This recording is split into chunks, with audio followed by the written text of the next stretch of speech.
Redline Radio LLC is proud to partner with Growing Wings Adult Services for the creation of our brand new state of the art production studio.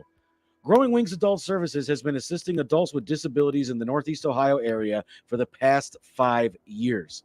For more information on how Lisa and the team at Growing Wings can assist your family, you can contact Lisa at 234 334 7547 today.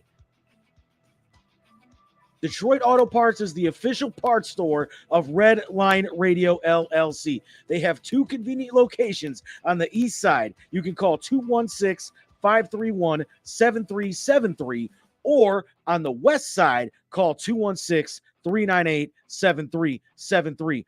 Mention Redline Radio and receive 10% off your purchase. It's the official home and auto parts store of Redline Radio LLC. If you need any custom t-shirts, banners, stickers, anything like that made, then you reach out to Incredible Keepsakes. As Diane always says, cherished moments are made to last forever. You can reach Incredible Keepsakes at 440-242-9648 or check out their websites at incrediblekeepsakes.com. And don't forget to mention that Redline Radio sent you. For all of our programming information, you can check us out on all social media platforms. You can listen to all of our great programming and live 24-hour music on the Redline Radio LLC app. You can find it on the Google Play Store, but you can also check us out at redlineradiolllc.com, where we are always live.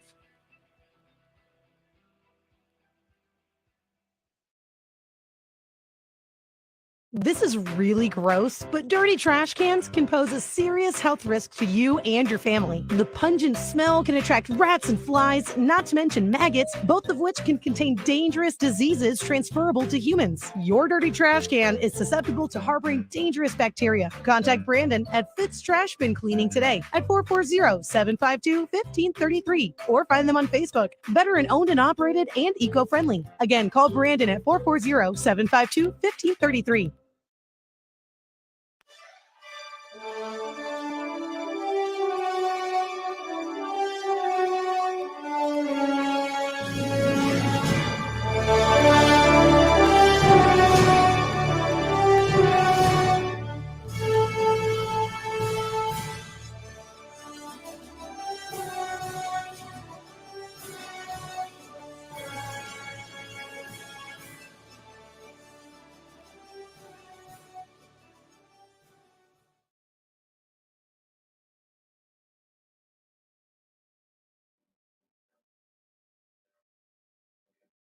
I can hear now.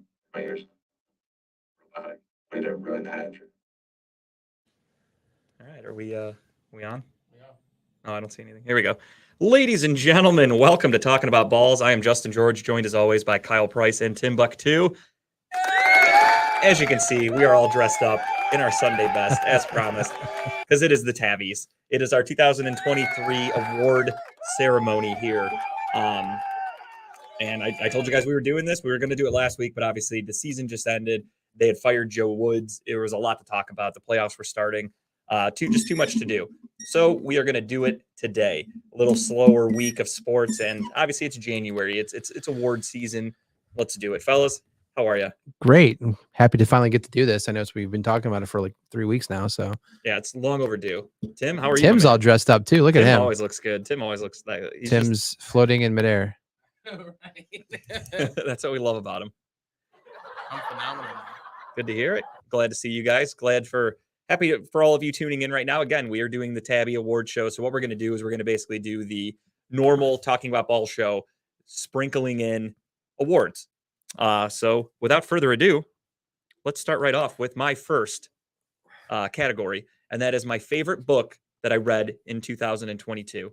Here are the nominees: The Silent Patient, Behind the Horror, The Tattooist of Auschwitz, The Devil Takes You Home, Vegas and the Mob. And the winner is The Tattooist of Auschwitz. Congratulations. I really like this book. I know I talked about a lot of books this year. I read a lot more than I have ever. This was actually my 2022 was my best reading year to date. Um, this book was lent to me from a friend, and I really like things about Auschwitz. I don't know why. I'm just really interested in that kind of stuff. So I read multiple books about Auschwitz last year, but this one was phenomenal. I really, really like this. Couldn't put it down. Sped through it. So that's my favorite book of 2022. That's awesome. I'm going to change from book to movie. So I'm going to pick my best movie of 2022. Who's starting off with the top? Going right to the best movie. So we had some nominees. I didn't 5. I put 3 up there. King Richard was one. Okay. Spirited was another one. And Dune. Not sure if you watched Dune this year, but that No. was actually a pretty good movie. Long but good. And Maverick, was the 4th one. So Sorry to hear that. I know it's okay. But the winner is Maverick. Top Gun, baby. I think I've seen this twice in the theater and once at home. Every time I can't stop watching it. It's a great movie. I know you don't like it. That's fine. It's to me, it's a great movie. Well done. Much better than the original, even though the original is a classic, but still worth watching. I saw them both for the first time in 2022, and both You just crammed them together. both were just not back good. to back. Yeah. They didn't do it for me. No. I guess I understand the love for it for everybody.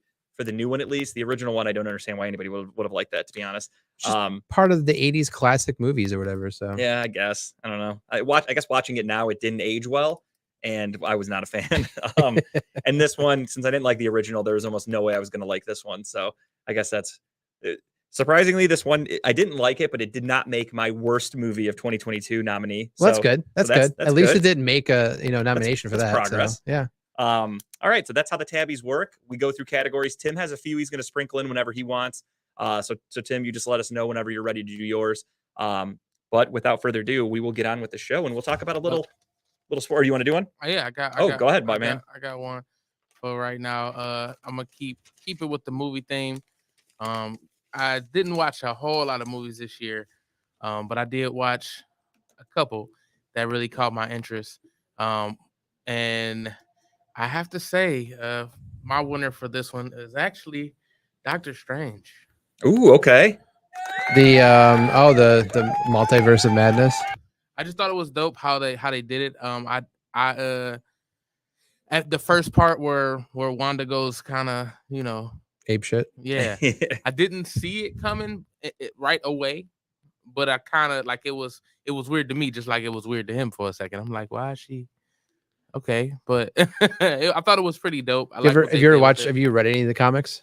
Some of them I read before. So before they actually started going into like the phases is when I read. Okay. And there was a book. There was a series about Thanos. Mm-hmm. That actually made me fall in love with Thanos. Right. He is a badass. I mean, who doesn't love a character that can snap the fingers and everything just 50% goes away? It was pretty dope. It kind of gave his backstory and you see why he is the way he is. Sure. And I definitely understood. And I was like, okay, I see why you're such a dick.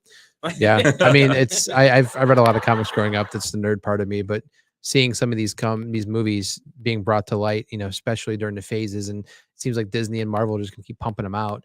They're in phase 5 right now. They're going into phase 5, kicking off with the Ant-Man, and then they're going into phase 6 out, and they already have the movies planned. So it's just crazy to me. I'm happy about like the darker phase they're going through because I'm not gonna lie, I was kind of burned out by comic book movies in general. I was burned out by comic book / comedy movies mixed together, and they were just getting annoying in the middle. I mean, to me, like the Avengers movies, they got old really quick. They were all the same. It's just they all team up, really cool special effects. The bad guy comes down, they save the world. We've seen it all 1,000 times. I think the first one was the best one because first one was great. Them coming together and trying to get used to each other. And I'm sorry, but Tony Stark's the best character ever. In Marvel. It was new at that point. They hadn't done movies like that. And then now that they're just pumping them out every few months, it seems like there's a new character that I've never heard of getting a movie or a TV show. And I'm like, fuck, there's a lot to keep up with. Yeah, right. No, I agree. Completely agree. But it's a good movie. Choice. I did like that one, actually. I do like Doctor Strange, and I like how that one got a little dark. Little. So I'm into that kind of shit. The darker the movie, the better. Obviously, you guys can tell by my sense of humor that He the doesn't darker mean the shit- actors. He means the theme. Yeah, no, I don't know if there was one black person in that movie, but the darker the. There was this one. Oh yeah, that's right. They had the token one. Now Sam Jackson was in the end there somewhere. Yeah, that's true. They got to throw him in to say motherfucker. I or don't know if whatever. he counts. He's like a legendary black guy. Like he's like a trademark black guy. Yeah, he Oh, can the get thrown- trademark black guy. Yeah, he can get thrown into any movie and you don't even notice it. Like it doesn't count. But no, I did like that one a lot. The darker the genre or like the storyline, I guess you could say, the better for me. Oh, Lee's got some right there. Oh yeah, best book, Teenage Mutant Ninja Turtles, The Last Ronin. Oh, but Last Ronin, best movie, The Batman Gotcha. Worst movie, Halloween Ends. Yeah, that's a pretty good list. I'm not gonna lie. Batman was good. I liked it, but again, I got kind of burned out with comic book stuff this year. I'm also sick of every like 2 years. It seems like there's a new guy playing Batman and a new spin-off of Batman. And I'm a DC guy. I prefer DC over Marvel. Just got burned out. And that's because of Marvel doing so many fucking Avengers movies and so many spin-off shits. I got bored as fuck with Marvel, man. All right, but now we'll talk a little sports. We're moving to sports. We're shifting gears all night tonight, folks. The Browns have officially filled the void of defensive coordinator, and they went with a guy who was in all of our top two. I'm glad somebody in our division's changing their coordinators. Others are keeping them. Yeah, some people like those stick with the status quo that didn't really work. The Browns looked at their situation and said, we need to get better. The Steelers looked at their situation and said, it could get worse. He did okay. It could get worse. But yeah, the Browns did hire Jim Schwartz, not to be confused with Jim Shorts. He is not Anthony Schwartz's He may father, wear Jim uncle. Shorts. I hope he does at He training camp. might At be least. the Schwartz. Yeah, I hope he has the little, the gray T-shirt that says "Property of Cleveland," a little whistle. I hope he shorts. goes full Mel Brooks on this shit. I really do. Maybe a visor. I hope he comes out with his gold face painted the first day too. Yeah, why not?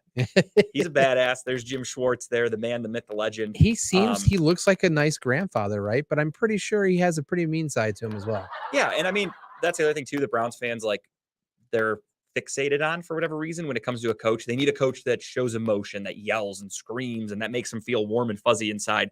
Doesn't always mean much. How often do you see Bill Belichick really acting out on the sidelines? He just looks like somebody beats his kids out in the back, though. Yeah, he looks like he's just holding it all in, and he's like, when this door closes, I am beating the fuck out of you guys. This belt's coming off. Jim Shorts. Jim Shorts. I knew I was going to do that. I was making jokes Shorts. about Jim Shorts all day. But he's going to come in here and he's going to put a little fire under people's asses. He's going to hold people accountable. His scheme is going to hopefully open things up for Myles Garrett. He's really good with the defensive line. He creates one-on-one matchups, which is something that Myles Garrett was not getting. Myles Garrett was the most double/triple teamed defensive player in all of football by a wide margin. So having him come in is fantastic. I'm really happy about it. I like his hire. My number 2 option. I'm glad we got him. I mean, I know why the Browns jumped on him because they saw Flores getting, interviewed by head coaching positions, which is rightfully so. Yeah. And Schwartz probably fits what you want to bring in. So snatch him up, hire him. Yeah, Schwartz was a promotion because he was not the defensive coordinator. He was just the defensive assistant. And then on top of that, you had Brian Flores, who was a linebackers coach, who would have been a promotion to be a defensive coordinator. But as Kyle said, he is interviewing for head coaching positions right now. So he is going after a higher tier that the Browns don't have to offer. We obviously are sticking with Kevin Stefanski. So the prefer stick makes me confused, but maybe they're just maybe they see something they can fix. I mean, the thing with Prefer, and I said it all along, it's hard to hold things against him because they drafted this rookie kicker, Cade York, came in, looked very good.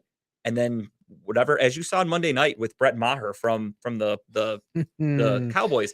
Dude, spoiler alert, we'll get to that game. Vegas is one in on that fucking game. Yeah, that kept them on the under. Right where it needed to be. Shit. But a kicker missing 4 extra points in a game is unheard of, especially a playoff game. Thank God that he made one. He went 1 for 5. He went 1 of 5. Thank God they were able to keep that game out of reach because that's the kind of shit that costs you games. Like that's something that in a playoff game, 4 points. That's a big swing. A huge spin because I think the spread was only 3 points or something like that. The spread was close according to Vegas. But with Cade York, he came in, he looked good in the beginning. Maybe he got the yips. Who knows what really happens? Because when you go back and watch his kicks, I mean, there's not much. And this is the same defense that I've used for Kevin Stefanski, so I'll use it for Mike Prefer. There's only so much a coach / coordinator can do. They put him in good positions to make these kicks. Cade York's missing them. He's getting them blocked. Like these are things that everyone has to do their job. Not much a coach or player or a coordinator can do. The other thing with Prefer also is as the season progressed, Donovan Peoples-Jones got very good at being a punt returner, and Jerome Ford started looking better and better as a kick returner. And now we're getting Jakeem Grant, hopefully fully healthy after his Achilles tear. They signed him last year. He was a Pro Bowler. He was a damn good player. They brought in specifically to return kicks to be a dynamic return man. We didn't get to see him because he tore his Achilles. So that's something you can't hold against the coach because, God forbid, look at any coach in the league. Let's say Andy Reid has Patrick Mahomes and Patrick Mahomes tears his ACL in the preseason next year. They're fucked. They're going to have to go to Chad Henne or whoever their backup is at that time. He's good for 9 yards at least every rush. Do you think the Chiefs are going to win the division and be a Super Bowl threat without Patrick Mahomes? Right. And also, if they aren't good without Mahomes, you can't hold that against the head coach. Injuries are just something you can't hold against him. I know comparing a kick returner to Patrick Mahomes is very outlandish and foolish. You know that's all people are going to hear right now. But you understand what my analogy meant. I just mean if you take away what you think is going to be the game-changing player, that fucks everything. The biggest thing that I believe is what you were mentioning is its execution is what we lacked severely when it came to our team this year on both sides of the ball and special teams included. Yep. So what you said, execution was a big part for special teams beginning of the year. It got better. They started executing, blah, blah, blah. We didn't execute in defense a lot, but I think what hung him out to dry was not so much the execution part, was his inability to adapt to a game and to change things up at halftime or change things up on the fly. Hey, they're running this, let's run this. That's what hung him out to dry, I believe. So yeah, I 100% agree with the changing out of Schwartz, bringing him in. And I can see maybe hang on the prefer and see what happens next year, but I guess you give him fully strength and a kicker with another year in him. And you said, Grant coming back, maybe that's a good thing for him. When your assistant coaches come out and unintentionally make you sound like a fucking idiot, like the Browns secondary coach, his name slips my mind. They interviewed him after the Bengals game and they said, how did you guys allow Jamar Chase to catch all these passes with T. Higgins and Tyler Boyd out? You only had one star wide receiver on the field in Jamar Chase. Right. How did you guys not double cover him or come up with a game plan? And he straight up said, well, we had a hard time because we weren't sure how to go about it without Higgins or Boyd on the field. We weren't sure if they were coming back. We didn't know what was going on. Wow. That to me just screams ineptitude. Those are just idiots. Those are guys that don't know what the fuck they're doing. And the finger can be pointed at Joe Woods in how many weeks? How many weeks were there guys out of position that everyone's looking at each other shrugging because they're going, where were you? You were supposed to cover this guy. He was wide open. It was just a lot of finger pointing, a lot of shit talking from even the players. Yep. The players would come out and say that they weren't prepared. The scheme wasn't right. Play calling, communication. There were a lot of issues. You didn't hear that with special teams. Special teams they were what they were. They weren't good, but there was not much you could have done to fix it because Jakeem Grant got hurt. So your kick return, punt return, fucked. Cade York, rookie kicker. He needs to do his job. What was his percentage of made kicks and missed kicks? I mean, I know he missed some bad ones, but it wasn't like he was the worst in the league. I mean, on top of it, he had a lot blocked. He had a lot of them blocked. That could be an issue with the offensive line, the blockers we had out there. That's not necessarily Cade York's fault. Then he did miss a lot of easy kicks that I'm scratching my head because that's another one with the take the points crowd out there that used to bitch and moan that Stefanski goes for it on fourth down too much. How confident are you in the kicker when the guy can't make a fucking chip shot? You really just think take the points is going to fucking work? Well, that shows you look how what dumb Browns fans. Look what McCarthy did on Monday. He got down to that 4th and 2. He went for it. Yeah, he said, "Fuck, I got to go for it." They fucking threw a touchdown, but I mean, but still, it's like he wasn't going to give that ball back to the kicker. No, when your kicker's having a bad game and you don't trust him, you don't have confidence in him, you have to play your strong suit. And if that's leaving the offense out there, you leave the offense out there. And it's 4th down. You live and die by it. And sometimes we lived, sometimes we died. I mean, it is what it is. Look around the NFL. All teams go for it. Again, this just shows me that most Browns fans don't really watch football. I am obsessed. I have a weird addiction. My wife knows it. A little understandable. Yeah, I'm putting it mildly. I have a weird addiction. I will try to watch every game possible. I will dedicate my nights to Monday night, Thursday night. If there's a game on TV, if the Browns game's on, I have 2 screens in my basement. I'm watching as many games as I can. Yeah, they are really dumber during the offseason because then, again, the head coaching, the head coach, or not the head coaching, I'm sorry, the defensive coordinator position, all they wanted was a guy that screamed. That made them happy. They don't know schemes. They don't understand. Same thing with Sean Desai. I think Sean Desai is going to be a very good defensive coordinator, the guy out of Seattle. Nobody wanted him here. Nobody wanted him here because he's quote unquote analytical. You know who's super analytical? Jim Schwartz. But Browns fans don't know that because they're stupid and they just see a guy yelling and they think he's a macho football man. He doesn't read a book. That's for pussies. No, Jim Schwartz is a really fucking smart guy. He actually is one of the first people. I don't remember the company. It's not Pro Football Focus, but it's somebody like that. Very analytically driven company. And 20 years ago, they said the first coach to ever reach out to them to get information, Jim Schwartz. Jim Schwartz. Browns fans don't want to hear that though. He's kind of the best of both worlds, though. He does yell at you. Yeah, oh for sure. I forget who it was. I was driving today. I was just all over the place, but someone described him as like a Roomba. I don't know if you heard this. No, I He didn't. said a Roomba. It's what, you go to bed, it cleans your house, it puts itself back. You come downstairs, your house is clean. There's no issues, no drama. Kind of like him. You're not going to have to hear about the in-house fighting. You're not have to hear about this because he's going to clean the house up. He's going to make sure everything's perfect by the time the end of the night is over, and you come into work the next day, everything's ready to go. Yeah, absolutely. So that's kind of what we need. We need someone who's going to adapt to football, have a good defense, scheme for Myles Garrett, scheme for your good players, keep the drama in-house, clean it up. People are either going to shape up or ship out, and you move on with life. I'm happy with it. And again, the number one thing is when he was the defensive coordinator for Philadelphia and they had Robert Quinn, or was it Philadelphia he was at? Whatever team he worked with Robert Quinn. He was Philadelphia for 7 years, yeah. Well, I meant that when he was working with Robert Quinn, I don't remember if Robert Quinn was in Philly. I can't remember off the top of my head. Whenever he worked with him, wherever the stop was, he had a career year in sacks. That's Robert Quinn, who's a good, not great defensive end. Now he's working with one of the best in the NFL, Myles Garrett, and a guy who, again, knows how to scheme guys to one-on-one matchups. That's going to be huge for Myles Garrett. Obviously, there's plenty of positions that need to be addressed. Linebacker, we need better safety play. Grant Delpit was fine, but we need a better free safety. I think John Johnson's days are numbered here in Cleveland. He's gone, I think. Mm-hmm. Yeah. Linebacker, defensive tackle. And interior defensive lineman. And we need a good bookend defensive end opposite Myles Garrett. We need somebody to complement him a little bit more. Is that going to be Alex Wright? Is that going to be Isaiah Thomas?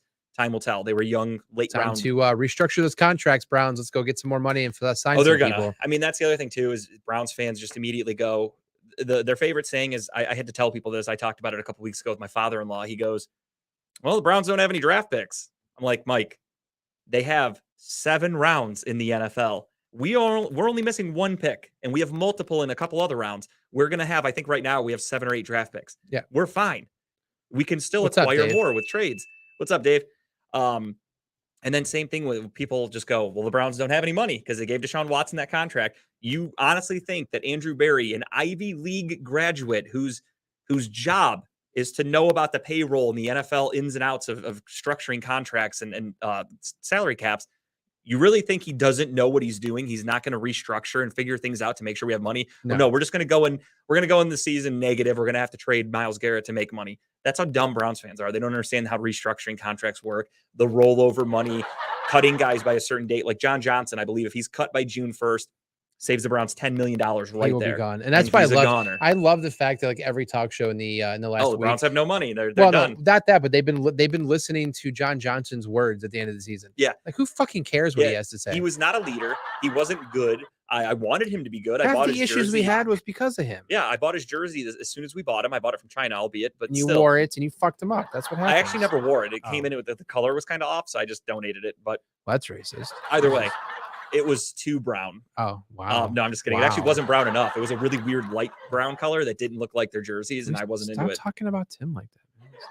I don't mind light brown people. I don't like light Browns jerseys. Let me preface that. I love Tim. Even with him being light brown, I don't care. My light brown John Johnson jersey had to go. It had to go. Tim, you're welcome. Brown, light brown, black, whatever. Yeah, I don't care. You guys know me. I love everybody. I'm Jackie Moon. Everybody love everybody. However, there are some things that I hate, and you're going to hear about them later because I do have awards for my worst show in movies. But let's get to another category. We're done with Jim Schwartz, right? We're done. We are done with the shorts. All right, let's move on to our next category. And I have my favorite album of 2022, and the nominees are The Hum Goes On Forever by The Wonder Years, No Pressure from No Pressure, Sex, Drugs, and Country Music from Wheeler Walker Jr., Cowboy Tears from Oliver Tree, and Misery Made Me by Silverstein. And the winner is Cowboy Tears, Oliver Tree. I listened to this fucking album so much. Oliver Tree was no question my #1 artist on my Apple Rewind for the year. It was almost like weird how much I listened to Oliver Tree. But I love him. I'm a huge Oliver Tree fan now. I was introduced to him early last year, I should say, and listened to him nonstop. I still listen to him all the time. He just released a special edition album a couple weeks ago. I know people that I've talked about him so much that I've gotten other people to listen to him. Yeah, I listened to him after we brought him as your tip earlier. I love him. I'm a huge Oliver Tree fan. His music is great. It's actually really smart. He plays an idiot character. And some of the songs sound like they're like spoofs, but if you really dissect the lyrics, you're like, wow, this shit's deep. I think he's a really talented guy just overall in everything that he's done. I think he's funny, smart, talented. So I'm a huge Oliver Tree fan. And Cowboy Tears was my top album of the year. I loved it. I listened to it on repeat. So that's Awesome. my winner. Good choice. All right, shifting gears back to movies, but we're going to go comedy movie of 2022. Okay. Let me preface by saying this. There were not many great comedies that came out last year. I don't know. I just didn't see many movies that caught my eye or attention. But my nominees for best comedy was Day Shift, which is, I don't know if you've seen it, was with Jamie Foxx. He's on Netflix. He's a vampire hunter. Yeah, I saw that. Okay. I couldn't remember the movie. Thought I it did was see funny. that. Lost City with Sandra Bullock and Channing Tatum. Good movie. With who was it? Brad Pitt Little too. cameo from Brad Brad Pitt. Pitt. Yeah, I like Brad Pitt. Man from Toronto. The movie, it's on. I think it's on Netflix as well. It's Kevin about Hart Drake? and no, Oh. it's Kevin Hart and oh my God, what's his face? He's from the zombie movie. Shit, from Cheers as well. Woody Harrelson? Yes, Woody Harrelson. Yeah. I never even heard of that. Oh, watch The it. Man from Toronto. So he's a hitman. Is it new Yeah, it just came out last year. on Netflix? It's on Netflix. Never heard It's of it. on. Okay. He's a hitman, and somehow something gets wires crossed, and he goes to go kill someone, but Kevin Hart's there instead, and it just kind of takes off from there. But it's good, great movie. Interesting. And Jackass Forever was my top 4 nominations, and the winner, drum roll, Jackass Forever, because Great choice. they do not make bad movies. And No, I love everything about Jackass. I was watching this with just tears in my eyes, so watching how hilarious it was. I can't remember like my most favorite skit, but I think the one where they sat and they got the water, was it the water shut up? Or no, they were in the thing where they were naked. The one where they were trying to zap, or they were trying to light the fart on fire. Yes, underneath Yeah, the water. Steve-O Yeah, trying to that was fart. fucking hilarious. I mean, I never thought I would see like a dude's butthole as much as I did in that movie. They just don't care. Dave, check out Oliver Tree. I think you'd like him. And he was talking about, I think it's called The Man from Toronto. Man from Toronto, yeah, with Woody Harrelson and Kevin Hart. Yeah, Jackass Forever. I love everything Jackass related. I've watched every episode from the series multiple times. I watched the movies. They do Jackass 2.5. They do the extra ones. What do they make another one? I mean, they're just getting to a point now where there's. I think they want to. I mean, the goal, from my understanding, is that they want to continue, and that's why they brought in the younger people, because some of the transition it older over. guys, they're just not going to be able to do as much, but they want to introduce What's like up, Robert? Casper, or Casper, his name was, I think, or Jasper. I'm sorry, Jasper, Rachel Wolfson. Who's the fat short Poopies, one? Zackass. He's the one that basically got himself on that show because he did all those like he side went YouTube viral. movies. Yeah, he went viral, and then he ended up getting a show on MTV where they tried to do like a spoof, and I think it was called Zackass because that was his nickname. It didn't take off because obviously people want to watch the OGs. They want Johnny Knoxville. You want Steve-O. But I loved it. I mean, they could keep these going on forever. Right. What's up, Robert? Yeah, Bam's trying to come back. He was just on Steve-O's podcast. I haven't had a chance to listen to it yet, but he is in and out of rehab, trying to get his shit together. If they can kind of get I'm more concerned about Bam's health than him to be in another movie, because at this point in his life, he doesn't look good. Right. So seeing him in a movie where he's getting the shit kicked And out we've of him, lost and a lot of things like celebrities that, this year, so yeah. let's. I mean, don't get me wrong. Losing Ryan Dunn really hurt the Jackass franchise. I think if Ryan Dunn never died, we'd probably be on like a 5th or 6th movie at this point. Yeah. But him dying after the 3rd movie, they took a long hiatus, and obviously it took them 10 plus years or whatever to come off Jackass Forever. But yeah, Jackass, Wild Boys, all that shit, Viva La Bam. I love it all. I've seen it all 100 times. Yep. This is shit that I could watch any day. If I get home and I want to kill some time, or I just want to laugh, they're on a Jackass movie. I love them. Well, that's my comedy of the year 2022. If you haven't watched it, please do yourself a favor and watch it. Great choice. Tim, do you have any awards for this one? I do. Hit us. I do. I wanted to join the album because there was a lot of good music that came out this year. Honestly, in 2022, at least for my opinion, there was a lot of people that surprised me. And this one album specifically, it was the first album that took me out of the person's box and instantly caught me. Like, you know how you listen to something and you listen to an artist and you expect a certain sound, expect a certain delivery. Absolutely. And they kind of come a little different. Well, with this album, it did that instantly. I was still able to fall in love with it. And that is Kendrick Lamar's Mr. Morale and the Big Steppers. I remember you talking about this on your show. I was really interested in this because I had never heard the album, but I remember you went on a long tangent. Like, you guys were breaking down the songs. Like, that was a really good, very well informed. Like, I learned a lot about this album. I didn't know a lot about Kendrick Lamar. I know a few songs here and there, But when you talked about him on Timbuktu, I was like, holy shit. Yeah, I really love this album. It was a lot of stuff that actually hit home on this album. He had a song, I forgot, I said We Cry. It's called We Cry Together, where they're literally like saying "fuck you" like the whole song, and then at the end it's like what's the movie Baby Boy where Yeah. Yvette and Jodie end up fucking like it. So it was really good. The whole album really honestly was it was different for me being a Kendrick fan. How many times you listen to it, you think? It was my most listened album on my Apple Replay. That was mine for Oliver Tree, just nonstop. Ridiculous the amount of times. I listened to it a lot. I mean, I like to go through a lot of different music, but this was the one album that I kind of kept on repeat. It's a really good album. Like I said, it's different from what people kind of expected from Kendrick. Like even some people didn't like it at first. Okay. And they still might not like it, but I know for me, it was definitely like listening to it at first. I was just like, whoa, what is this? But like after I hear the next track, it's like it's luring me in even more. It was crazy. I love this album, man. That's awesome, man. Hell yeah. Silent Hill off of this album was instantly my favorite song. First time I heard it, I was just like, what? When you hear a song for the first time and you love it, that's a really good sign. Yeah, that song. I everything that I was listening to, I was just like, I kind of had to sink into it, but I still liked it. But that song, Silent Hill, oh my god, it was instantly like I was at work doing my visit prep, and it came on, and I'm just like, oh, stop doing your tracks. This song is crack. I listened to that song like so many times, it's ridiculous. That's awesome. That's like the first album, the first Just the Tip that we did this year, where I did that Fireworks album. When I first listened to it, honestly, it's way different than their other sound because they're a pop punk band. So listening to this, you can hear the maturity. And I won't lie, the first couple times I listened, I'm like, it's gonna take some getting used to. And then I started really paying attention to the lyrics and like what the songs meant. And I was like, oh fuck, they killed it again. They did a great job. And Robert, we kind of do our own jackass thing on here when we do our stunts, like Kyle getting tased when we originally started talking about balls. Kyle did a lot of Kyle themed here. I mean, you lose a lot. Adam talked about that. The star of the show from Dave's Unscripted. They talked about that because he's challenging. They're calling us out. I don't know if you saw that. I didn't see that part. Oh yeah, they came out right away, and Dave called him out. And Dave said, Adam, before the show, you were talking a little smack about Justin. And Adam's like, "Whoa, I wasn't talking smack." He said, "I just said that we're coming for those belts because we're the champs at Studio 2. Overall, most of the time we're the champs at Redline Radio." Adam said they're coming for it. And I said, challenge accepted. We're looking forward to it. And Dave said, put your money where your mouth is or do a little competition. And Adam was like, I'm good. He's like, Justin rarely loses. So he's like, I don't want to challenge anything. That's a smart man.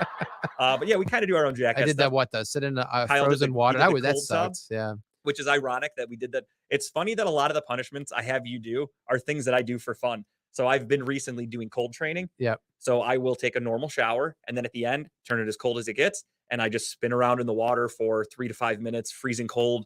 I actually bought a cold tub for my basement. I haven't installed it yet because I just got a couple tattoos. So I'm actually not allowed to submerge in water. But when I can, it's a big barrel tub and I just have to get in it with some ice. And I'm going to sit in there for, 5-10 minutes doing cold therapy. So it's ironic that was a punishment. That was. I had you eat raw eggs. I was doing that. That wasn't so bad. No, it actually wasn't bad. I was doing that The hot every day. sauce one was fucking horrible. That is something I will never do because I don't even like Frank's Red Hot. That gets me sweaty. Fucking killed me and my ass, and I'm not kidding. That was horrible. Yeah, I'm not into that. But yeah, we kind of do our own. The tasing, I had bruises for a week. We did the. I mean, obviously the shit flavored jelly beans isn't like a jackass thing, but it wasn't good. I'll tell you that. I did not like disgusting too. But yeah, we have plenty more coming up. I lost one. I'm getting the tattoo. I have to do a karaoke. I've got to do stand up. Obviously, these things aren't jackass quality, but there's still stuff that not every person likes to go out there and do all the time. Punishments are punishments. That's what we do here. We try to come up with things. We're also getting older, and we didn't grow up doing jackass stunts. So as me in my 30s, Kyle in his 50s, Tim in his late 20s, a young, handsome stud. I know he's in his 30s, but I'm giving him some benefit of the doubt. But yeah, we're aging, and we don't want to. I'm not going to be like, yeah, Kyle, go get hit by a car. Like that would be funny, but I've got work to go to. You have good insurance. You'll be fine. We'll put a disclaimer. They can't fire you. It'll just be don't all right. record it so no one has proof of it. We're fine. Robert, do do a bet with Kyle, and you can come into studio and tase him. He loses bets with me all the time. Yeah, well, if you win one, do something with your golf league next year. Challenge Kyle in one of your matches, and if you beat him, Naked come on in 9 and tase holes. him. Let's do it. That's another one. Loser Naked 9 holes is hilarious. Loser has to show off their 19th hole for the day. Ayo. They call that the watering hole, if you know what I mean. And that's one that I don't want to be there for. If you guys are walking around naked on a golf course, I already don't want to go to golf courses. A little surprise award right here that nobody's prepared for on this show but me. If we had to pick a favorite sponsor at Redline Radio, I don't think I could pick one. However, close to the top probably would be Dynatech because of that remote we did, how great and gracious they were to us. We went and saw Dynatech. We're hopefully doing another remote with them soon. Haven't heard anything from Dave recently, a date yet specifically, but I can't wait to go back and see them. Dynatech, as testified by many customers, their diamond saw blades are the fastest cutting, longest lasting. Their customer satisfaction is how they measure success. Engineers are always available to help you troubleshoot or solve a problem on your job site. They're the only saw blade company recommended by the pavement marking manufacturing industry located in Elyria, Ohio. Dynatech is committed to being the top diamond saw blade around the world. Their products include saw blades, abrasive blades, pavement marking blades, core drill rigs, core drill bits, high-speed gas saws, masonry saws, walk-behind saws, tile saws, and other construction equipment. We stand behind our products with a warranty and customer service that keeps our customers satisfied and earns us the ranking of best in the industry. Dynatech. Contact them today, 1-800-446-9001, located in Elyria, or sales@dynatech.com, or just go to dynatech.com, dynatech.com. I just love when you just shift from one thing to another. I mean, just I like throw to me do off that. my game. And That's of what I course, do. I left my notebook at home, which had my notes for all my stuff, but it's okay. I I keep prepared. these guys on their toes. I come prepared. So we're at Studio 2. Studio 2 has a hotline, which if you guys want to use tonight to call in, let us know what your favorites of the year are. Let us know if you want to give us like your top song, top movie, top position when you get bent over, whatever you want to do, it's fine. But the official sponsor of Studio 2's hotline is Fitz Trash Bin Cleaning LLC. Fitz Trash Bin Cleaning Pressure Washing. Fitz Trash Bin is the locally owned, eco-friendly trash bin cleaning service in Northwest Ohio. They service my hometown, North Ridgeville, and many other surrounding areas. You can reach Fitz Trash Bin Cleaning LLC at 440-752-1533. Give Brandon a call today. Tell him that Team Redline sent you and get 10% off your first service. Here's an award category. Best cover band in Northeast Ohio. Scratch that. Best cover band in the world? Possibly. What say you? Bad Juju, the one and only, the only nominee. They don't even get competition. Bad Juju, the best of the best. They're going to be at Lorraine Palace Theater, I think it is, on February 3rd. Dave just let me know about that. So if you want to listen to Bad Juju, they play a little bit of everything. Great cover band. They're awesome. They're the official band of Redline Radio. Go check them out on February 3rd. Tell them Talking About Balls and Redline Radio sent you. They will look very confused when you say Talking About Balls, or maybe they're into it. I don't know. Never met the guys yet. Hopefully one day. Check them out. I'm gonna throw a curveball at you guys too. Do it. Usually I Oh. don't do ad reads when Kyle is here. Oh, hell But yeah. I'm gonna read an ad here, and that's for Mike's Beer Bar. They're located across the street from PNC Park. So plug your nose. It smells like shit. Mike's Beer Bar is a premier craft beer destination in Pittsburgh, but we don't really want to go there anyway. Oh, no. Do they Not to deliver to Pittsburgh, Cleveland but if we're we don't gonna have to go go for there? Mike's. See if they can just mail me beer. I don't need to actually go to the location. They have 80 rotating taps with over 500 beers to make sure you find the perfect beer for any occasion. Stop in today, and when you go, say, "Hey, Mike, we're trying to meet you, man." And they're the official sponsor of Steel City Running Lates whenever they come back. However, Mike's Beer Bar stays open year round because they know how to fulfill commitments and they're hard workers and they don't need to take. They're probably also older than these guys. They so don't only need yeah. to work 4 months out of the year or whatever Steel City Running Lates bunch guys of do. bunch of retiree schedules they got going on. I know. Must be nice. Let's. I digress. Yeah, we're gonna just let it go. We're gonna continue with ad reads. We are here at the beautiful. Oh, go ahead. you I'm sorry. I skipped motherfucker. you. I was going right. The beautiful studio it. too. Wiggins Construction Home Improvement. I cannot no. go without mentioning these who built this amazing studio that we're in right now. I know you're probably going somewhere else with that ad read, but it's okay. Bathrooms, kitchens, windows, door siding, much more, residential or commercial. These guys take care of you. They make it look great. They come fix mistakes. If you need something to look, better, studio friendly. I mean, they did a great job in here. I highly recommend checking this place out sometime. Give Will a call today at 440-731-7654. And of course, tell them that Justin sent you. I mean, Yeah, Redline sent you. They'll know who you're talking about because we already are in contact with them to put up the wall of balls for all of our awards and trophies and everything. So they'll know who we are. Just mention our name. We should They'll hide know. small pictures of our balls up there anyways, too, like in the corner of like a... I've been doing it since we started. One day, Dave's going to open up a tile and be like, what the fuck? And it's just pictures of my junk. I wouldn't do that at Studio 2. It is the beautiful Growing Wings Adult Services Studio 2. That's why we're here. State-of-the-art studio. It's beautiful. Growing Wings Adult Service has over 7 years of experience taking care of adults with disabilities. For more information, give a call to Lisa. We love you, Lisa, at 234-334-7547. No, Oh, God. I know, I was gonna say I love Studio 2, but where my home is, it's Studio 1, and that is at Detroit Auto Parts. They are the official sponsor and the official location of Redline Radio Studio 1. They have 2 convenient locations, one on the east side, which is on East 200 in Euclid. You can call them today at 216-531-7373, or the west side, which is the one where Studio 1 resides. That is on Pearl and Burger, and that is 216-398-7373. And if you go in and mention Redline Radio, you will get 10% off. And I love you too, Lisa. Hell yeah, we do. What's up, Lisa? Now, if you're interested in going to Detroit Auto Parts on Burger, highly recommend maybe this Friday around 5 or 6 o'clock. You might just so happen to run into the guys from Talking About Balls because we are going to be live with our friend of show, and our balls. We are going on the Grapevine this Friday night from 6 to 8. Just don't go up there all crazy. You never know what kind of mood Grape's going to be in. He might be holding the musket or something. You never know with that guy. That guy, he's out off the wall, and I love it. That's why Grape and I get along so well. I wonder what side of the Civil War he'd be on, you think? Conspiracy Grape. Yeah, honestly, don't know. He might be on the south side. I really don't know. You never know with him. He's out there. He's on the east or west. I think that's all he cares about. West side. But we are on the Grapevine from 6 to 8 this Friday night. Check us out with Timbuktu. The whole crew will be there. Also, you can check out Money's Crazy Mind Friday night from Studio 2. Saturdays, you've got 4th and 15, hopefully coming back soon, but leading them in is Unscripted with Adam and Dave. That show started off last weekend. Really good shit. They had a bunch of interviews. Those two, you can tell they have a good camaraderie. They get along well. So check that out from 10 to noon on Saturday mornings from Studio 2. And then at night, you've got Comedy and Cocktails with Jen from 8:30 to 9:30. Then TMI, Too Much Information from 10 to midnight, rounding out Studio 1 on Saturday nights. Mm-hmm. Sunday, if you want to get up bright and early for the couple of weeks of the year that Steel City Running Lates decide to do their show, it will be from 10 to noon.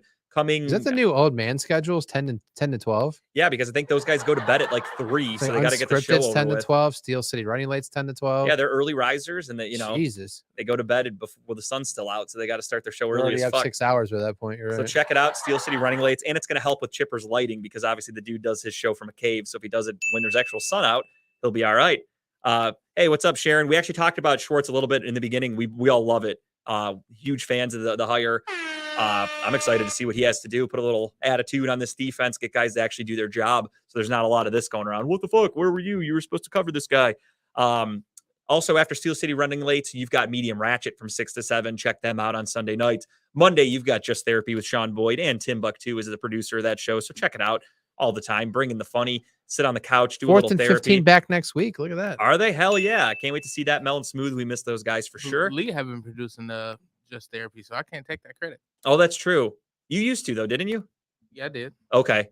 I didn't know you'd stop doing it. Okay. Actually, that makes sense because I saw you were doing a comedy show on Monday night, right? Okay. That makes sense. It all works up now. It all clicks together. I forget half the time when I'm doing this. I get on such a fucking roll. You know where you'll definitely find Tim on Tuesday nights? That's Timbuktu from 6 to 8. He's always got good guests. They're talking about everything between life, comedy, anything, honestly. Goals. It's a great show. Oh, thank you, Sharon. Love you too. Hopefully see you guys soon. Haven't seen you in a while.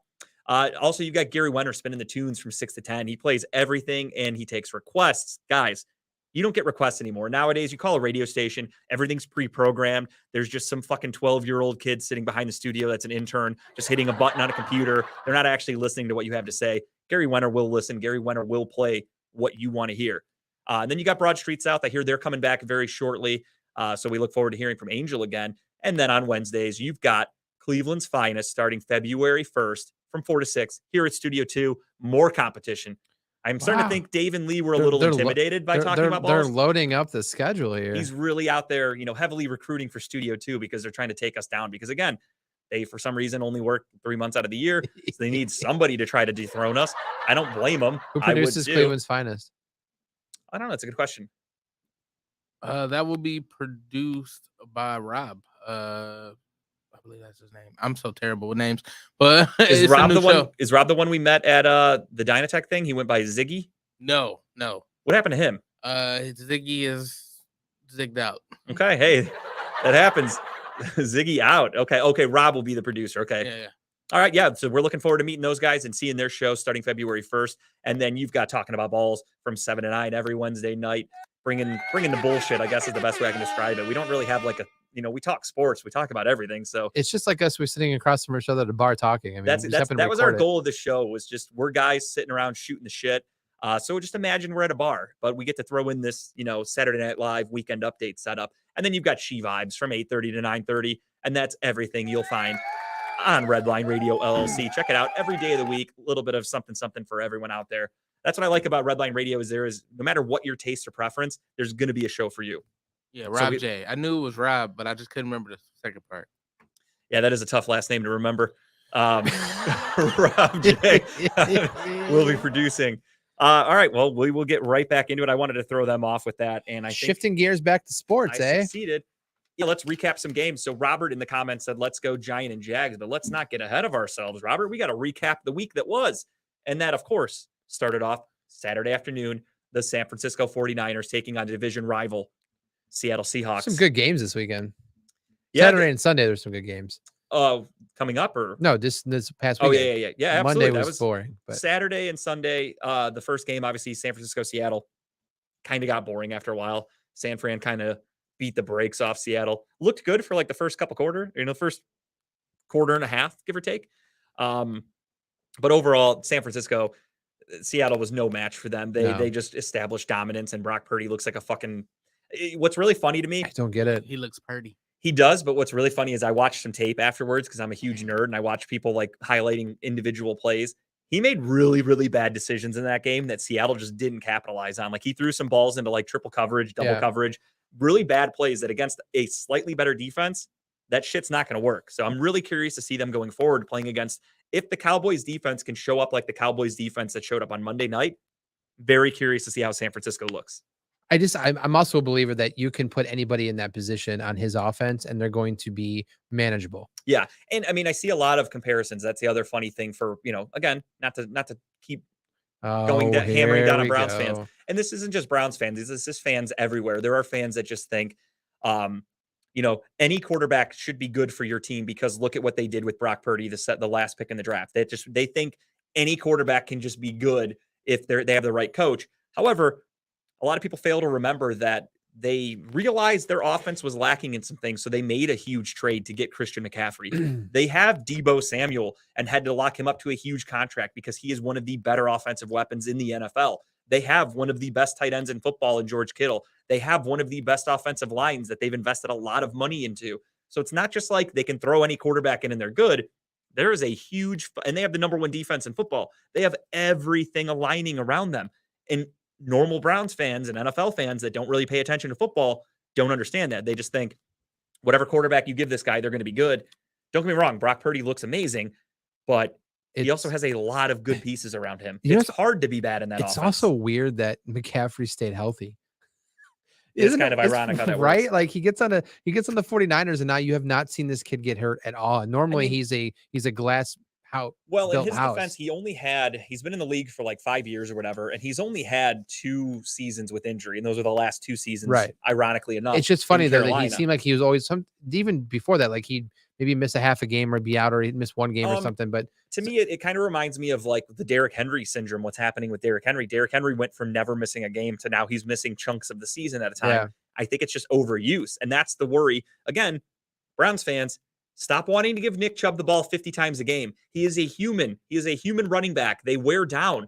The more you use Nick Chubb in meaningless situations, and I'm speaking specifically about the Steelers game, because Brown fans are still calling into radio shows and saying Stefanski should have used Nick Chubb more against the Steelers in that last week. Dumb Browns fans, hear me out. If Nick Chubb tore his ACL, broke his leg, did anything, God forbid, in a meaningless Week 17 game, you would all change your tune and you would all say that Kevin Stefanski needs to be fired because why is he playing Nick Chubb in this meaningless game? You're dumb.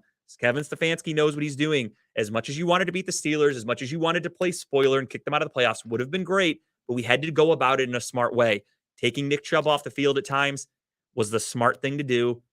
The other thing that hurt us was the defense. Yeah. It was 20-14. Deshaun Watson was leading a comeback. What did the defense do? They gave up 3 consecutive 3rd and longs to Kenny fucking small hand, bum ass Kenny Pickett.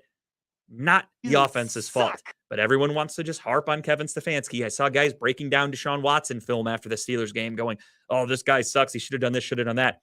We were within 6 points. That's striking distance to win the game. The defense choked. They gave up a touchdown and they gave up a 2-point conversion. But yeah, let's just blame Stefanski. Let's just blame Deshaun Watson. How do we get back to the Browns in this tangent? Because we were talking about McCaffrey staying healthy. Let's find and ourselves running backs back out of wearing that down. hole. We're a Cleveland show. I have to do it. I have to just tell Browns fans they're dumb sometimes. But it was a meaningless game. Yeah.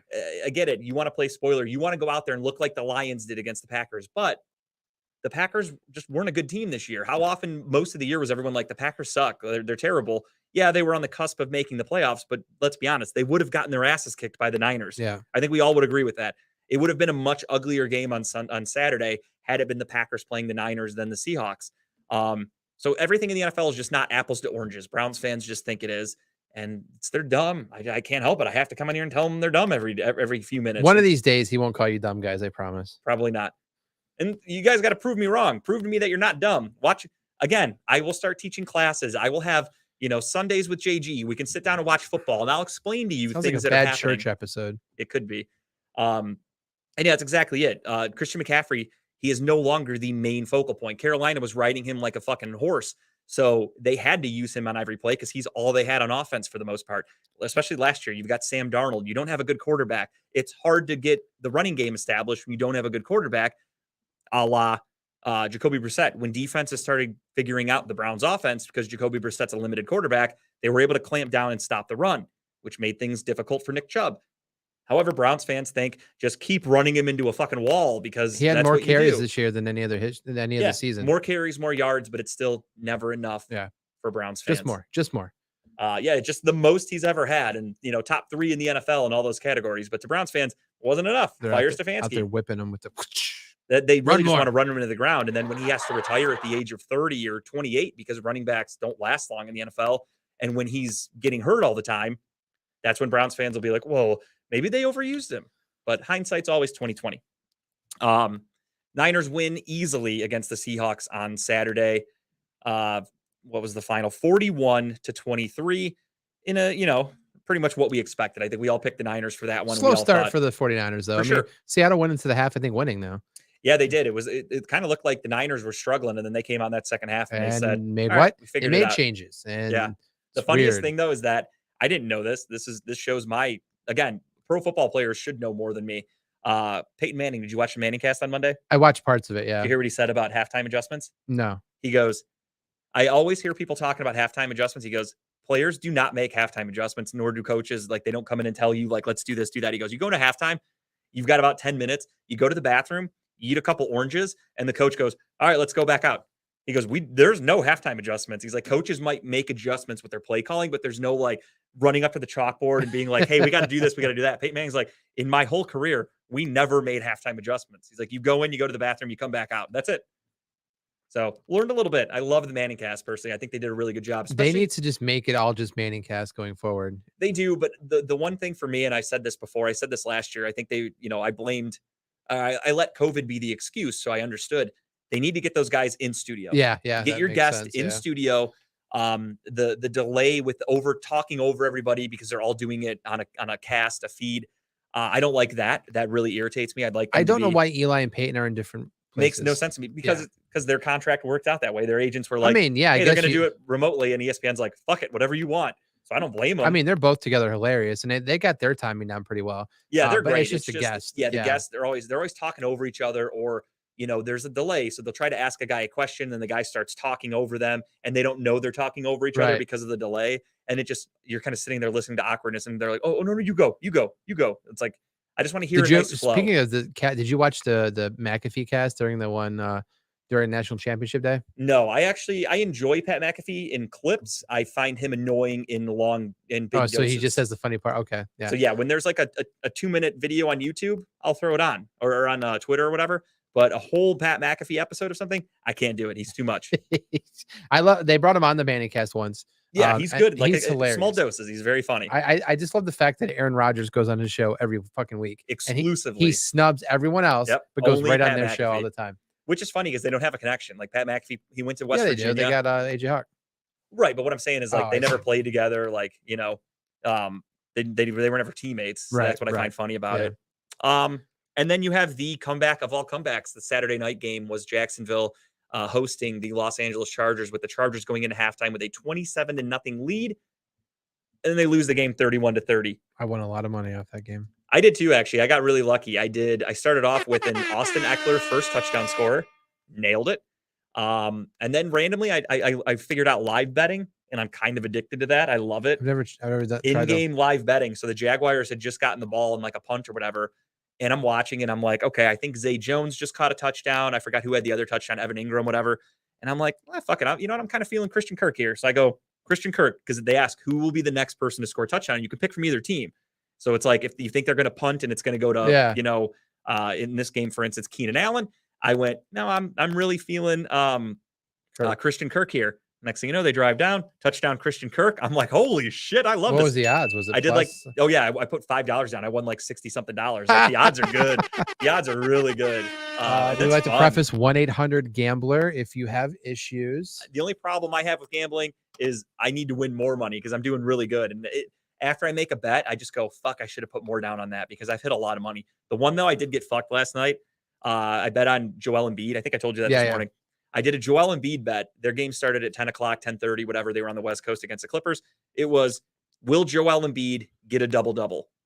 Plus 100 odds. It was a boosted pick. That means you double your money. They only give you a maximum of $50, so I bet $50. Figured I'd wake up to $100 in my account or add it into my account, no problem. The motherfucker scored 41 points, 9 rebounds. That's it. Couldn't get that one more rebound to make me my $50, so instead he cost me $50. But I truly I'm positive in the amount of money that I've made so far since it started by a wide margin. And I don't have any bets tonight. It's the first night that I had not put any bets down. I have some. Yeah, I just didn't get around to it. It's been a crazy day. I just check every day, and I check the boosts, and I check what kind of bonuses that they're doing, and I try to just stick with those. Yeah. And then I throw in a couple easy ones just to make sure I'm recouping money. For instance, I won't bore you guys with the details, but I did one for the Cavaliers. They had a boost tonight where if you have to pick either Cavs or Memphis money line, and if either team is up by 10 at any point, they'll call it. They'll say you win that money for your pick. Just take the Memphis money or line. You get the money line. So I hedged my bet.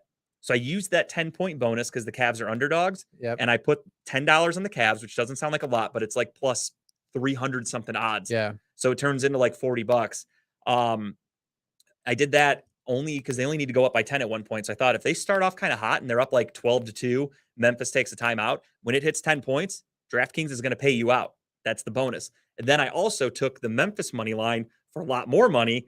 So if they win the game outright, I'm winning money regardless. Yeah. Smart. Hedged my bet. And I also have a couple little parlays here. And again, I've been winning really well. So I'm doing good. Gamble responsibly, folks. Last night was my first night that I took a couple losses, but I didn't do a lot of betting. I did the Joel Embiid one, and there was a boost for some college games, and Kansas was one of the picks, and Kansas, of course, lost. So it is what it is. Yeah, I had a 9-game parlay last night. Yeah, you showed me that. Notre Dame hit 8 of them, and Notre Dame fucked me. That's the joys of a parlay. You hit all those.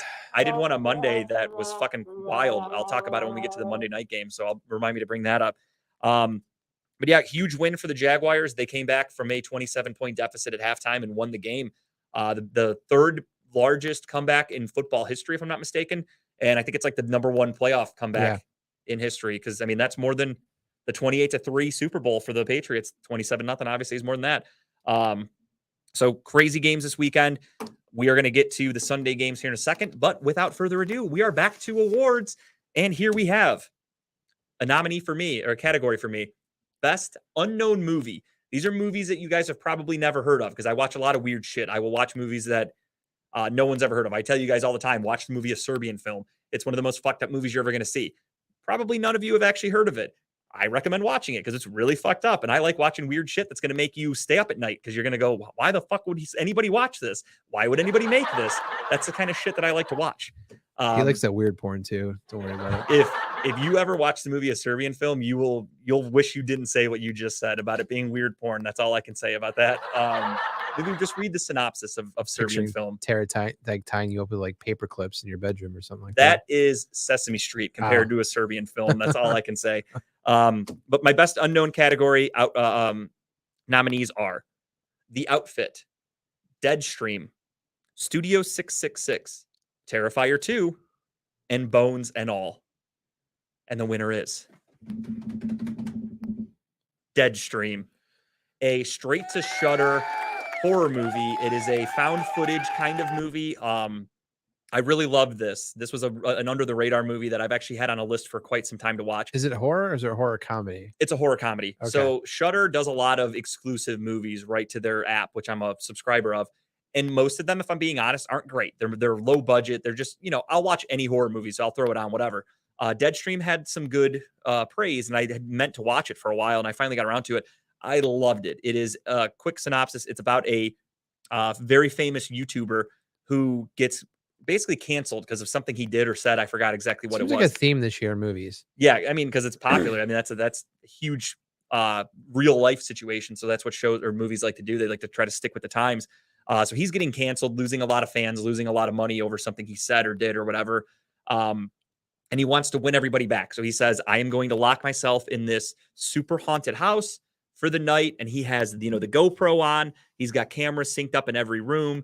And he goes inside the house, locks himself in, and does his live stream. He's got cameras everywhere. All of a sudden, he's sitting in one of the rooms. He's like, there's nothing here. This house is pretty boring. He's up in a room, and everyone starts commenting. And they're like, holy shit, look at this room. We just saw a ghost. He goes back and watches some film. And next thing you know, a bunch of crazy shit starts happening. But again, it's kind of a comedy. It has some jump scare moments, which actually got Tara quite a bit. And it also has really funny moments. Like the way this guy screams is super fucking funny. So hearing him get scared and run around was hilarious.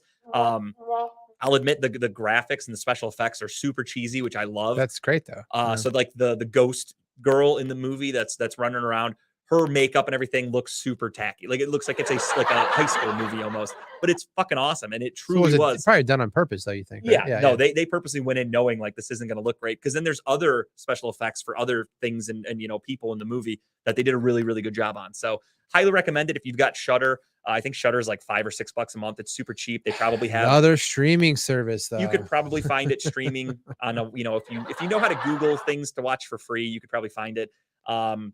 Or, do a free trial of Shudder for a month. But I highly recommend checking out Deadstream.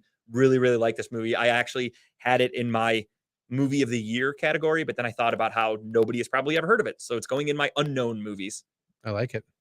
So my next category, I don't have any nominees. I'll just name the winner. Best book, because I honestly did not read much in 2022, but most of the books I did read were just all the Bible. Yes, the Bible is a nominee with this. No, I read a lot of self-help books last year. It was more I made last year more about me and kind of obviously keeping that going into 2023. But my winner overall is a book called Stop Overthinking. And this honestly is just me to a T, basically. If anybody, all my friends know me, I just overthink every situation and I look too deep into certain situations. That's just who I am. And then this book is actually really good. If you haven't read it, it's a quick read. It's not that big. That's what she said. But heard that a lot. You can read it pretty quickly, but it gets to the point. It helps you out. It gets some pointers, some good stories that are in there. And it kind of makes you kind of think like, maybe that's me. I could see myself doing that or doing this. And, in every day you start thinking, well, what can I do differently or what should I not do? But I highly recommend it, especially if you're into books that just give you different ways of thinking and seeing life. So great choice. I'll go into the next nominee since, we're doing. Yeah, I didn't know if Tim, do you have another one? Yeah, go ahead, Tim. I do. I don't have the picture up for it. Okay, no worries. But so, like I said, I didn't watch a whole lot this year, but I did watch enough to have a couple movies that I like. And it's another superhero movie, but it surprised me. Sensing a trend. It surprised me here a little bit, to be honest. I wasn't expecting it. Black Thor over here. I like it. I wasn't expecting it to be good.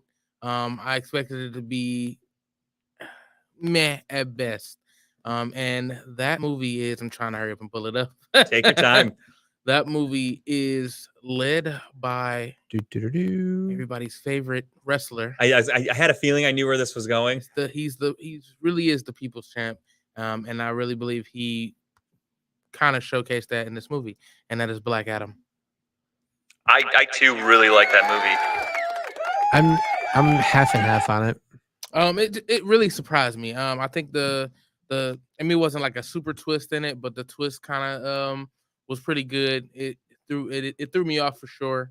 I didn't like, you know, some movies you can kind of right away see like, okay, that's different. Yeah. That's different. That's For not sure. what that is.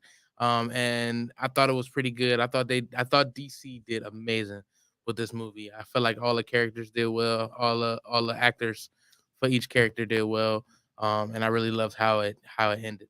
I feel like this movie took a lot of shit. It got really, really bad reviews, and like it was like renownedly bashed. So I went into it really skeptical when I waited till it went to HBO Max and I watched it, and I liked it. I thought it was good. I mean, it's nothing to write home about. It's nothing special, but again, I think with me, hey, what's up, Grape? We already talked about how we're going to be on Friday night. We can't wait. We actually, Kyle asked, we'll bring it up on Friday night. He wants to know which side of the Civil War you were going to be on. We could talk about it on Friday.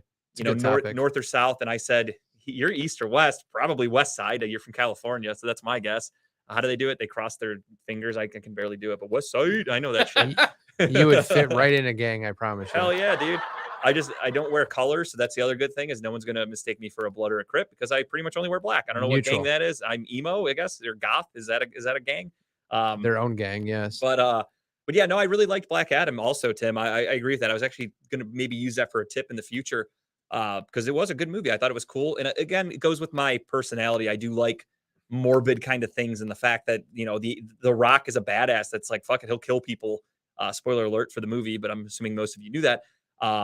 I like that a lot. I really like Black Adam a lot. My only knock on the movie is it's a good movie, good story. I thought like Pierce Brosnan did great in the movie. I thought the character's great.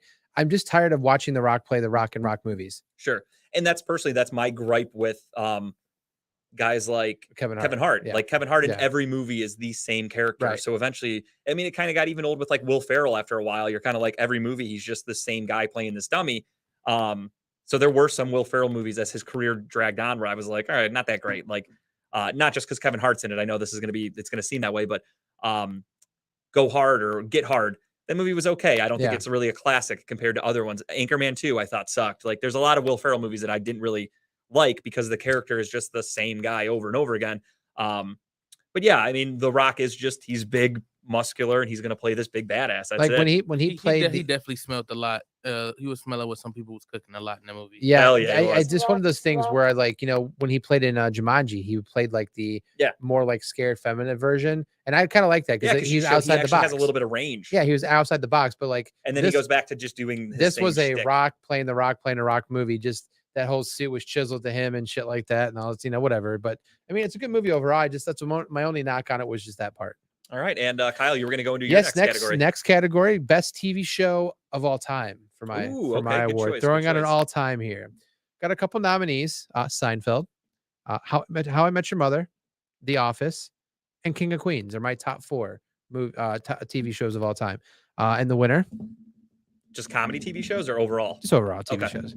I noticed you only had comedy in the category, so I wasn't sure if you were just doing sitcoms. The Office wins it overall for me. Anybody who knows me should not be surprised at this by any chance.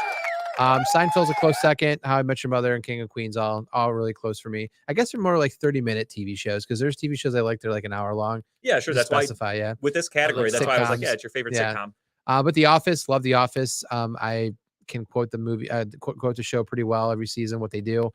But honestly, it's one of those things where it's just, I just started watching and rewatching. I think I've seen the entire series over 15, 20 times. If you've been in my house, you know, my basement, I have a shit ton of Office stuff. I just got some really cool memorabilia from Justin for Christmas, stuff that's used on the set. So yeah, love the show. Amazing show. It wins my best overall TV show for my Tabby Award. Now, my tab category here is in a similar boat, but mine is just the best show that I watched in 2022. And these all happen to actually have come out in 2022. As you guys know, I like entertainment. I like movies. I like TV shows, books, music, everything. I really like to just be overstimulated with entertainment. So I watched all of these shows here, and let's go. Without further ado, your categories for best show of 2022 are Peacemaker, Wednesday, The Offer, House of the Dragon, The Patient, and Pam and Tommy. And the winner is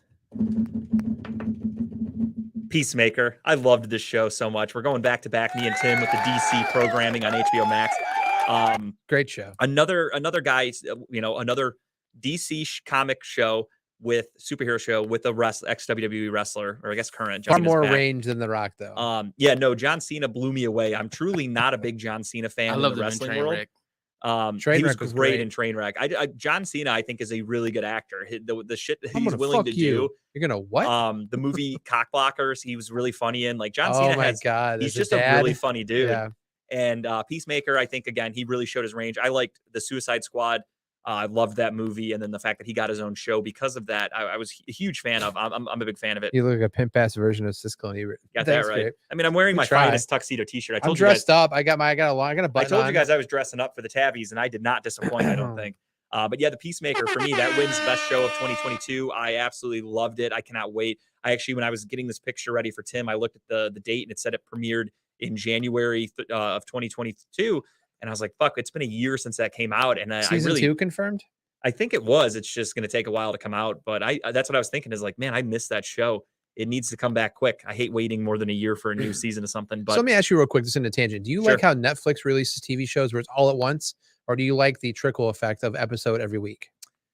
I mean, I understand doing it weekly because it's going to keep your subscribers. It's going to keep people, it's going to keep making you money. Whereas Netflix will let you just binge something. And I think that binging shows off the rip, it hurts because you're going to watch it in a weekend and you forget about it. Yep. Whereas HBO goes, all right, once a week, you have to slow play this. Some people will wait and they'll be like, all right, the show's been out for a month. Let me watch 3 episodes this weekend and then I'll catch up.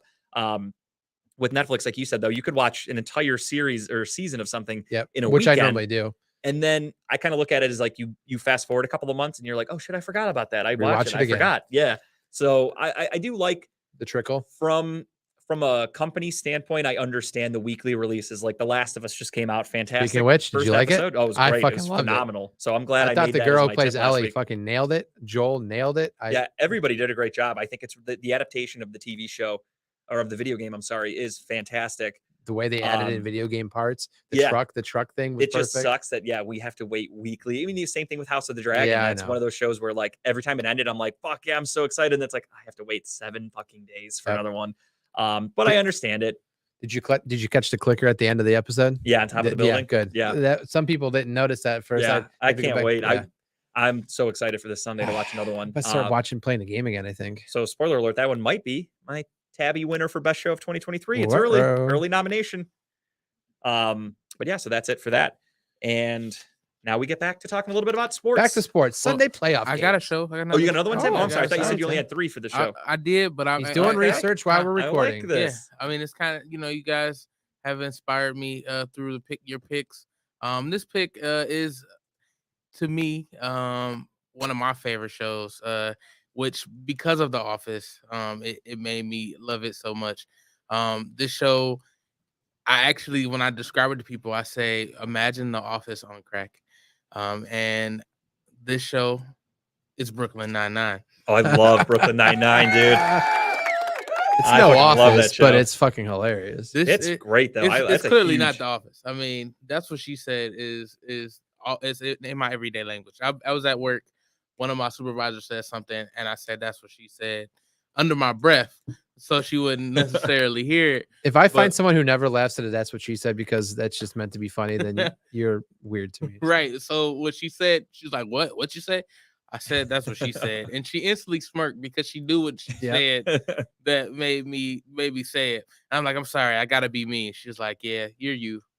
when people get it and they have that kind of humor, that's the best part about it. Yeah, Brooklyn Nine-Nine. I just feel like it was a nice shift from The Office, like, because I was like I don't think there's gonna be any other show that I like more than The Office. And who's your favorite character on this show? I know mine. So it's kind of tough because I feel like they all played. They're all so different. Yeah, like they all come from such a different. Besides the 2 guys, I forgot their name.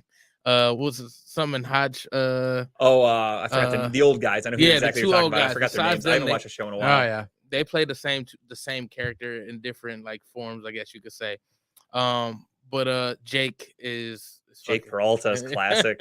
Mine is by far the police chief.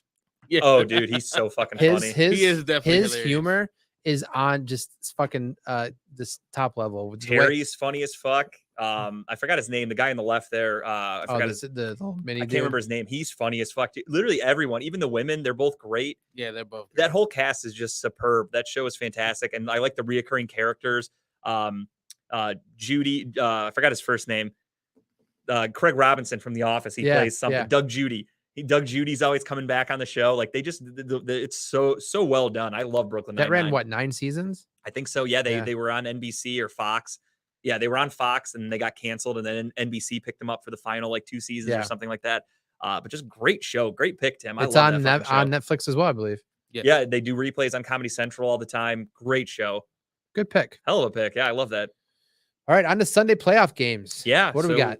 We started off with a fun one of Buffalo against the Dolphins. Dolphins coming in with Skylar Thompson, and everybody kind of thought it was going to be a complete ass whooping and, easy money for anybody picking the Bills. And I'm not going to lie, the Dolphins held their own. The Bills with Bills a third string quarterback too. The Bills looked very beatable. Josh Allen made some key mistakes, threw some interceptions, had a fumble. Miami's defense showed up. The offense even showed up. Skylar Thompson, how many balls did he throw that hit Jalen Waddle in the hands that he dropped? Right. Just miscues out the ass cost Miami their season. It cost them the game. Was he vaping on the sideline? Is all I want to know. It kind of looked like it, but even though it could have been a jewel, could have just been nicotine, which, I mean, I'm guessing back in the day, if they had cameras on the sideline, those there's coaches so many were smoking notorious cigars and photos of cigarettes. like And players smoking during like timeouts. wasn't it Joe Namath that was smoking in the locker? Or not Joe Namath. There was a picture of the quarterback smoking at his locker back in the day. It's very famous. Don't remember the quarterback, but yeah, cigarette smoking was not that big of a deal in sports back in the day. So yeah, maybe it was a jewel he was ripping, or I mean, maybe it was just cold and he was blowing into his hand, but it just looks like he was taking a hit of something. Right. Because if everyone has that footage of him getting up there, making the mouth motion of smoking something, where's the smoke coming out? Why is there no follow-up video that actually shows him doing it? That makes me think that it was just him maybe blowing into his hands. Right. But it would be funny as fuck if Mike McDaniel, that nerdy looking little dude, fucking ripping hits on the sideline. Right. You don't fucking care. And that was the joke about everybody. They were like, well, that explains why they couldn't get their play calling in Yeah, time, the because he's delay in fucking play baked. calling. Yeah, because he's over there high as shit. Because he did end up they had to burn their timeouts early. They were out of timeouts going into the fourth quarter because they couldn't get plays off. They had a lot of delay of game penalties. I don't think that has anything to do with Mike McDaniel, quote unquote, vaping on the sideline. I think it has more to do with you have a inexperienced rookie quarterback who's out there trying to run an offense, and you're in the playoffs. A complicated offense, I'm sure. Very complicated, and you've got high motors from everybody. You've got high intensity because it is a playoff game on the road, especially. So nerves are kicking in. A lot of shit to think about there.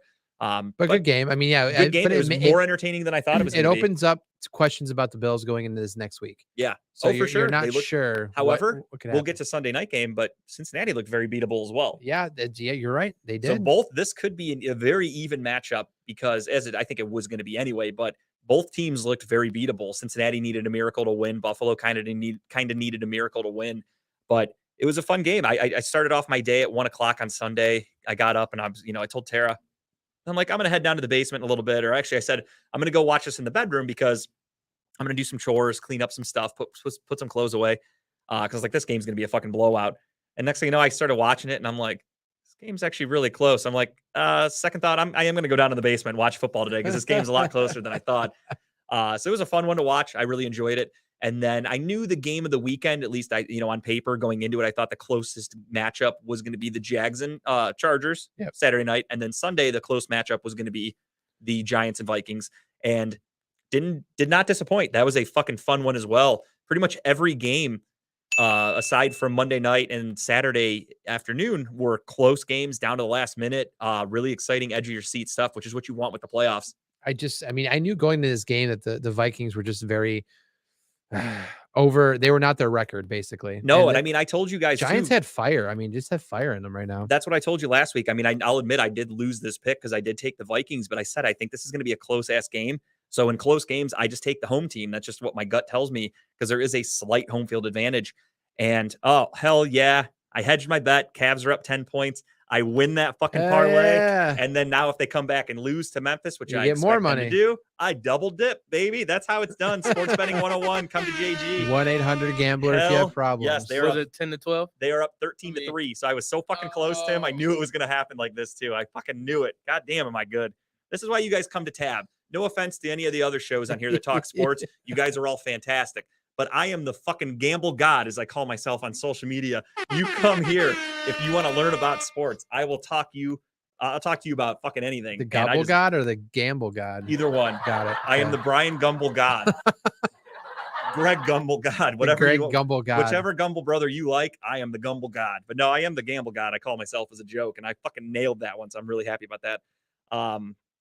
Anyway, I digress. Yeah, very fun games. Giants and Vikings. However, in perfect Kirk Cousins fashion, game on the line, 4th and 8. He throws was that a Baker fucking Mayfield out there? 4-yard pass. Like, you didn't even look for the fucking sticks. I did lose a bet on Sunday because of that game. I had that initial touchdown call for Justin Jefferson that got called back at the inch-yard line. Oh. That would have won me a parlay because I had anytime touchdowns of Gabe Davis, Saquon Barkley, Jamar Chase, and Justin Jefferson. The one that didn't hit was Justin Jefferson, and that fucking touchdown got taken away. How much was it for? Almost had it. I think it was $10 to win like 90 something. Jesus. So, you know, Gamble god, huh? this close. Hey, I mean, he technically was called for a touchdown. They reviewed it and brought it back, and So you know, it is what close. it is. But damn. But yeah, that was a really fun one. And then Sunday night, you get into the Bengals and the Ravens, and Tyler Huntley thought he was Michael Jordan and tried to take off from the free throw line and got that ball bitch slapped out of his hands. And Sam Hubbard, ex-Buckeye. They have 2 white defensive ends, and I always get their names confused. Sam Hubbard is the one who took the ball, ran it back 98 yards, 99 yards, whatever you want to call it. What for a turn touchdown. of events. What And a turn ironically of enough, events. again, fuck the Ravens. Don't give one shit that they lost. I hate them. I hate the Bengals as well, obviously. But it's funny that the refs came out afterwards and they were like, well, we may have missed the block in the back on that touchdown return on Mark Andrews. There was about definitely the a 50-yard block line. in the There back, was. yeah. And that's the worst to me, is that they blow it. That's why they need to have a crew watching. And if they see something that the guys on the field don't see, they call down and say, hey, this happened. You have to call that. Like, this is a huge penalty. Yeah. And instead they go 'Cause the next day. They still would have had the ball, the Bengals, Yeah. but it would have been back in like the 35-yard line or Yeah. whatever. Yeah. So and you know, the Bengals offense was struggling a little bit in that game. The Ravens So defense maybe came to play. maybe a field goal you give up. Maybe a field goal. Yeah. And then the Ravens, instead of trying to score a touchdown at the end of the game, which they were in field goal range, they just couldn't convert the 4th down.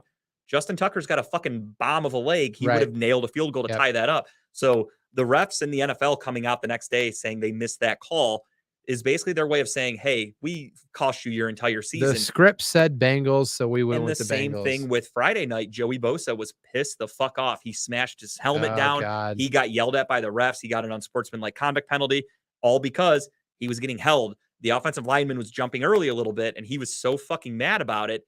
He lost his shit. He even came out afterwards, and he's like, if I come out here and complain about the refs, I'm going to get a $50,000 fine, but they can fuck up and go, yeah, our bad. And he's like, they cost me my entire And season. they're probably in the locker room right And now yeah, he said talking they're about probably in the back saying that asshole out there did this, did that. And he's like, but they can just come out and say, yeah, our bad. Your whole season's fucked because of us. But what are you going to do?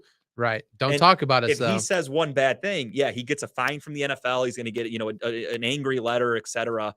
So it is really shitty that the NFL lets that kind of shit happen. But you know, it's not the Browns, so fuck them. Sorry, Joey Bosa. Who cares? Yeah, don't give one shit.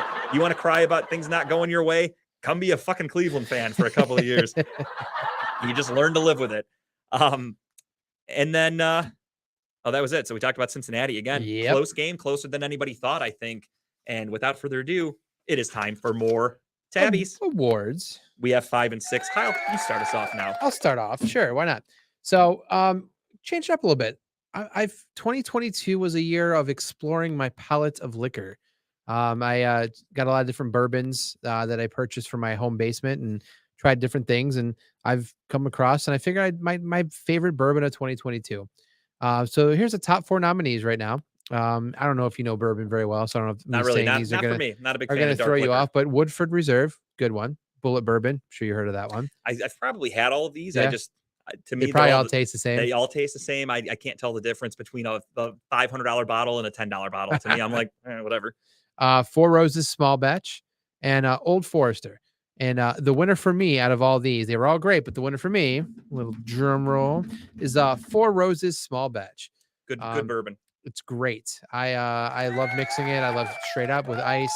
It's just amazing. It's easy to find too, and I think it's only like $50 maybe a bottle. So I can last a long time. I think I got a half a bottle in my basement right now. So it's the opposite of you in the bedroom. Ayo, that's Nailed true. it. That's very true. But no, highly recommend it if you're a bourbon fan. I do recommend picking this up and trying it yourself if you have not yet. But it goes for my best bourbon of 2022.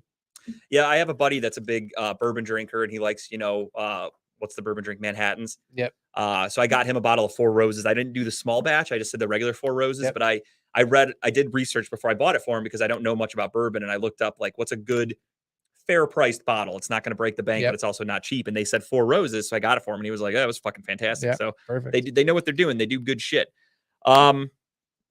Next up for me, now it's my fun category where I hate on shit. My worst show of 2022. This is something that I watched that either came out in 2022 or I saw it for the first time in 2022, and I fucking hated it. And the nominees are Resident Evil from Netflix, Moon Knight from Disney Plus, Oh. The Bear on Hulu, Midnight Mass also on Netflix, and 1899 also on Netflix. What category is this again? Worst show. Okay. And the winner is The Bear. Just because of all the fucking hype that it got, I did not understand it. I thought there was one episode, the one where it just follows them the whole time and it looks like it was done in one shot. That was well done. However, the acting is way over the top. The yelling, the anxiety that the show tries to cause of just like everyone's on edge and just yelling and fucking feisty and crazy. It's like there's no middle ground. There's no break in that. When I watch a show, I like ups and downs. This show is just high strung and fucking animosity and it's crazy and it never ends. Then the episode goes on to the next one and you're like, that was it. Like they really they treat each other like that and yell and cuss and fucking yell and fight and throw shit.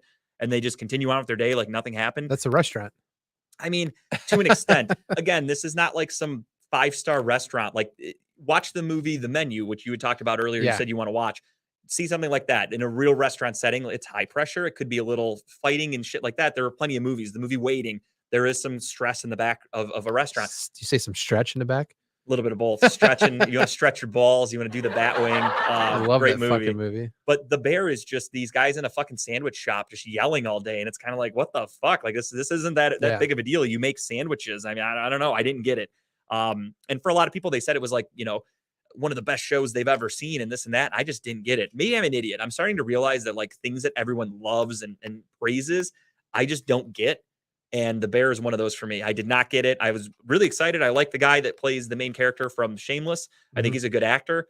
I forgot her name, but the woman there in the middle with the hairnet, she was really good in the show.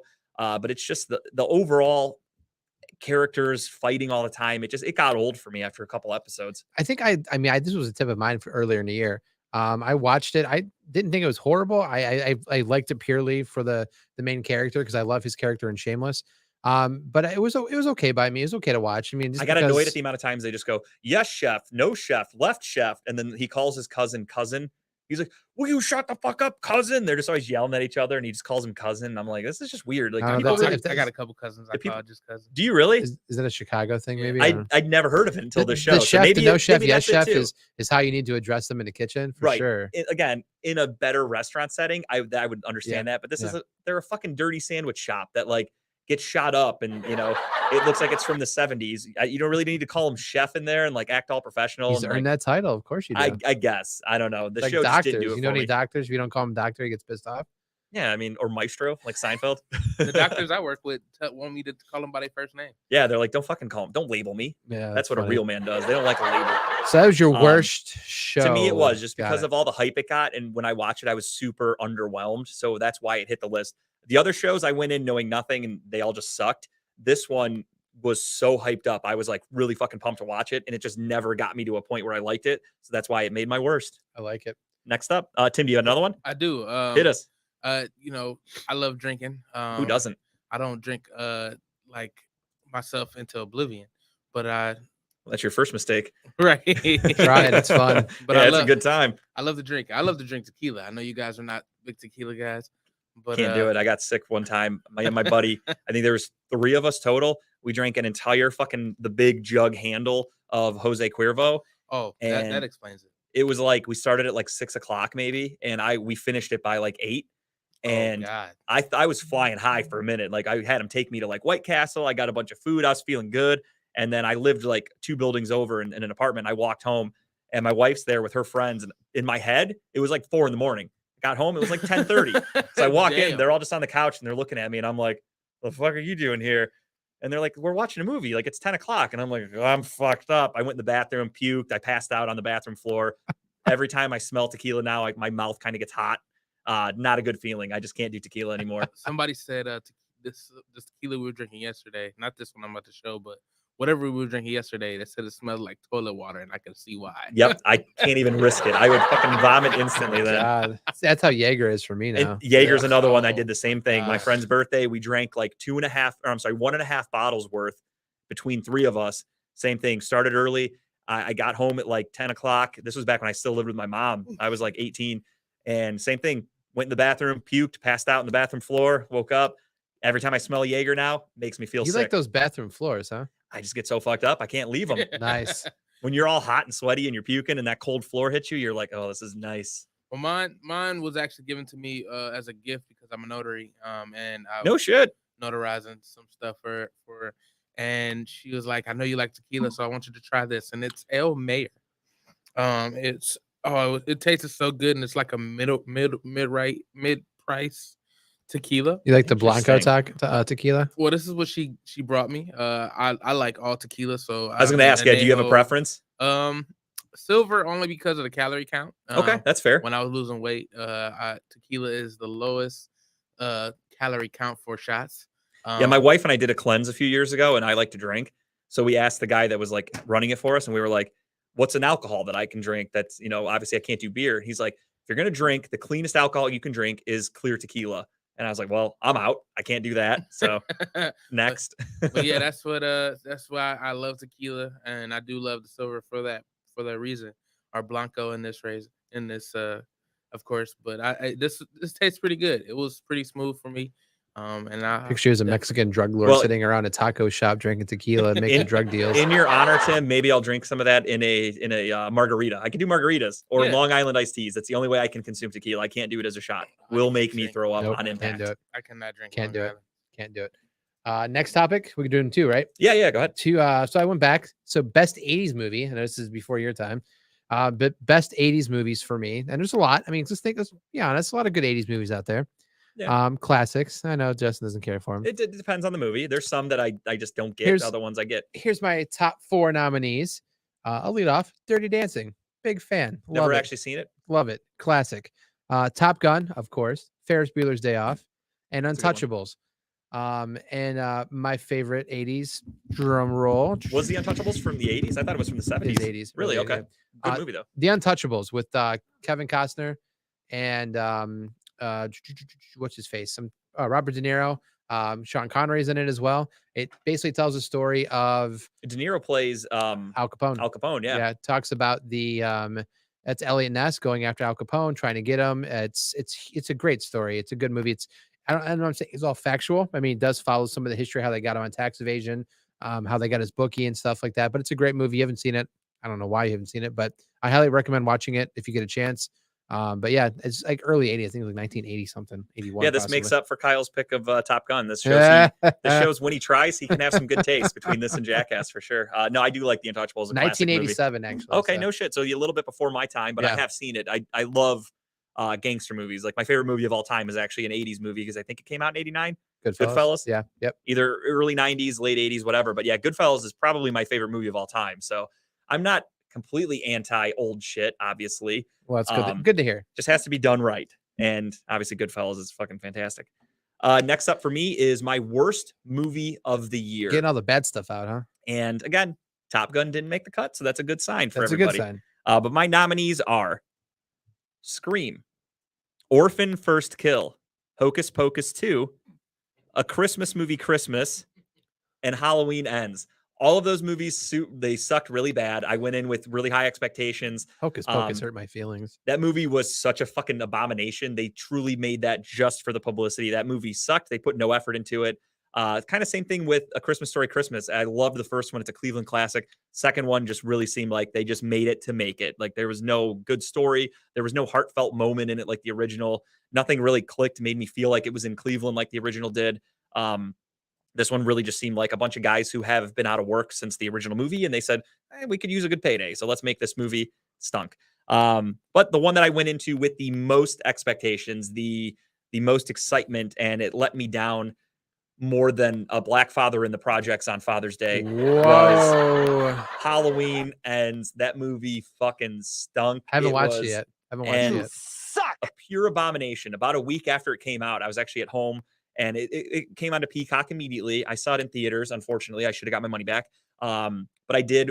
I was sitting in my basement one night. Tara was at work, and I sent her a picture of the TV, and it said Halloween Ends, and she's like, "Why are you torturing yourself?" I was going to watch it by myself. I was wondering if you're going to watch it again. I have not yet. Okay, it's on my mind. I want to go back and rewatch it and go in with more of an open mind, but I know I'm going to feel the same way because I can't go in with an open mind because it was supposed to be the trilogy finale wrap up. Now, I understand the third Halloween from the 80s, Halloween 3, Season of the Witch. At that time, everyone went in thinking it was going to be about Michael Myers, but the guy behind it had a different idea. He wanted to go in a different direction away from Michael Myers. So then at the time, it threw people off because there wasn't social media. So nobody knew that Michael Myers wasn't in it. So they went in thinking he would be. He wasn't. It pissed them all off. Now, when you go back and watch that movie, it was really good. This one was supposed to be focused around Michael Myers. This was the finale of him and Jamie Lee Curtis's Laurie Strode character. It was supposed to be this grand thing. And they just went in a totally fucking opposite direction of everything that Michael Myers has been for the last 40 years. Yes, that is true. 40 years Michael Myers has been in existence, and they threw everything about him away. And it was insulting, personally. I'm still very mad about this. I agree with Lee when he brought up, he said that was his worst movie. As you can see, I have Michael Myers tattooed here on my arm. I love Michael Myers with a passion and the Halloween franchise. This movie was a fucking disrespectful joke. I'll never get over it, I don't think. And for that reason, I probably will never watch it. So you should, just to understand my disdain for it. That's all I can recommend. Tim, do you got another one? I do.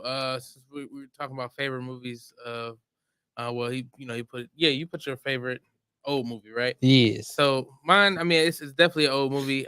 I actually don't know what year it came out for it to be my favorite movie. That's crazy. But it is my favorite movie of all time, and that is Forrest Gump. Classic. I think it was like 93 or 94, maybe, because it won movie of the year. Yeah, it did. And I mean, I love Forrest Gump so much that I kind of have adapted his lifestyle a little bit. Every car that I get, I name it Betty because I love Betty White so much. I love Betty White just as much as you love Jenny. So my car now is Betty Noir. Betty Noir. I like that. Very fancy because it's black. So Betty Black. I wanted a white car so I can call it Betty Blanco. I wanted a white that's a car. badass name. Yeah. But I this movie, I could watch this every day and not take my eyes off of it. Like, I love this movie. I sometimes feel like Forrest Gump. When I was losing weight, I used to go on walks all the time. And one day Tim walked and he never stopped walking. Basically. But my community, as La Comunidad, shout out to them, they walked with me one day. So it was awesome. It was great. And you like he's like running across country. And Tim had this huge beard. Yeah, it was awesome. I think I'll go home now. I've seen pictures. That's exactly what I said too. It's like, you would keep walking. I was like, no, I think we should go home now. I think we should go home. It's badass. I love Forrest Gump. That's a classic movie for sure. Good choice. Hell yeah, great choice, Tim. I like that. Thank you. Monday Night Football. Monday Night Football. This is the game I will talk about my parlay that I missed by literally fucking Tom Brady. As the expression goes, a cunt hair. I did a 4-leg parlay. I took some easy odds. I did Dallas over 14 points. I did Tampa Bay over 11 points. I did Dalton Schultz anytime touchdown. He ended up having 2, so that hit. And then my final leg, which I think I put $10 on it, it would have won me like 200, was Mike Evans touchdown. And I watched the entire game because I knew Tom Brady at the end, even though they were losing by a lot, they had no chance of winning. He likes to throw. He was going to throw it. They were going to try to put up points regardless, just to try to, make it less embarrassing. right before the 2-minute warning or right after the 2-minute warning, something like that in the fourth quarter. He throws a bomb to a wide open Mike Evans. I'm in bed watching it. I literally am like, yes, hits his fucking fingertips. He drops it, rolls in the end zone, and laid there like, fuck, I just dropped that. And then he gets up and goes to the sideline. And I'm like, you got to be fucking kidding me. He had it in his hands. And then they drove down, and I think they scored a touchdown again, but it did not go to Mike Evans. So I ended up losing that bet. But fuck, in his fingertips, I was so close. So yeah, oh my god, I did a four thing parlay too. It was 75 yards for CD. It was 1.5 touchdowns for Brady. Leonard Fournette 40 yards rushing or something, and then Pollard was like 45 yards rushing. All three hit except the Leonard Fournette one. I still ended up winning because a lot of the sites had a lot of boosted picks. Like one of them did Tom Brady over 1.5 touchdowns. So I did that, hit that one easily. Not easily. Well, not easily. He went down to the last drive. They didn't score till the second half. And then there was another one that was like Tom Brady would throw over 200 yards. CeeDee Lamb would have over 60 and Chris Godwin would have over 40. That one hit. So I won good money on Monday still, absolutely. But that anytime touchdown catch from Mike Evans would have fucking solidified that four-legger that I had. And fuck, did he drop it right off his fingertips. Oh my God, I was steaming. Did the outcome of this game surprise you? Yeah, absolutely. It started off, my friend's a big Cowboys fan in my group text that I go to the draft with. So we were texting all day about the game and when it started. And we were both like, holy shit, these defenses came to play. The first few drives were like 10-second drives. They were quick 3-and-outs for both teams.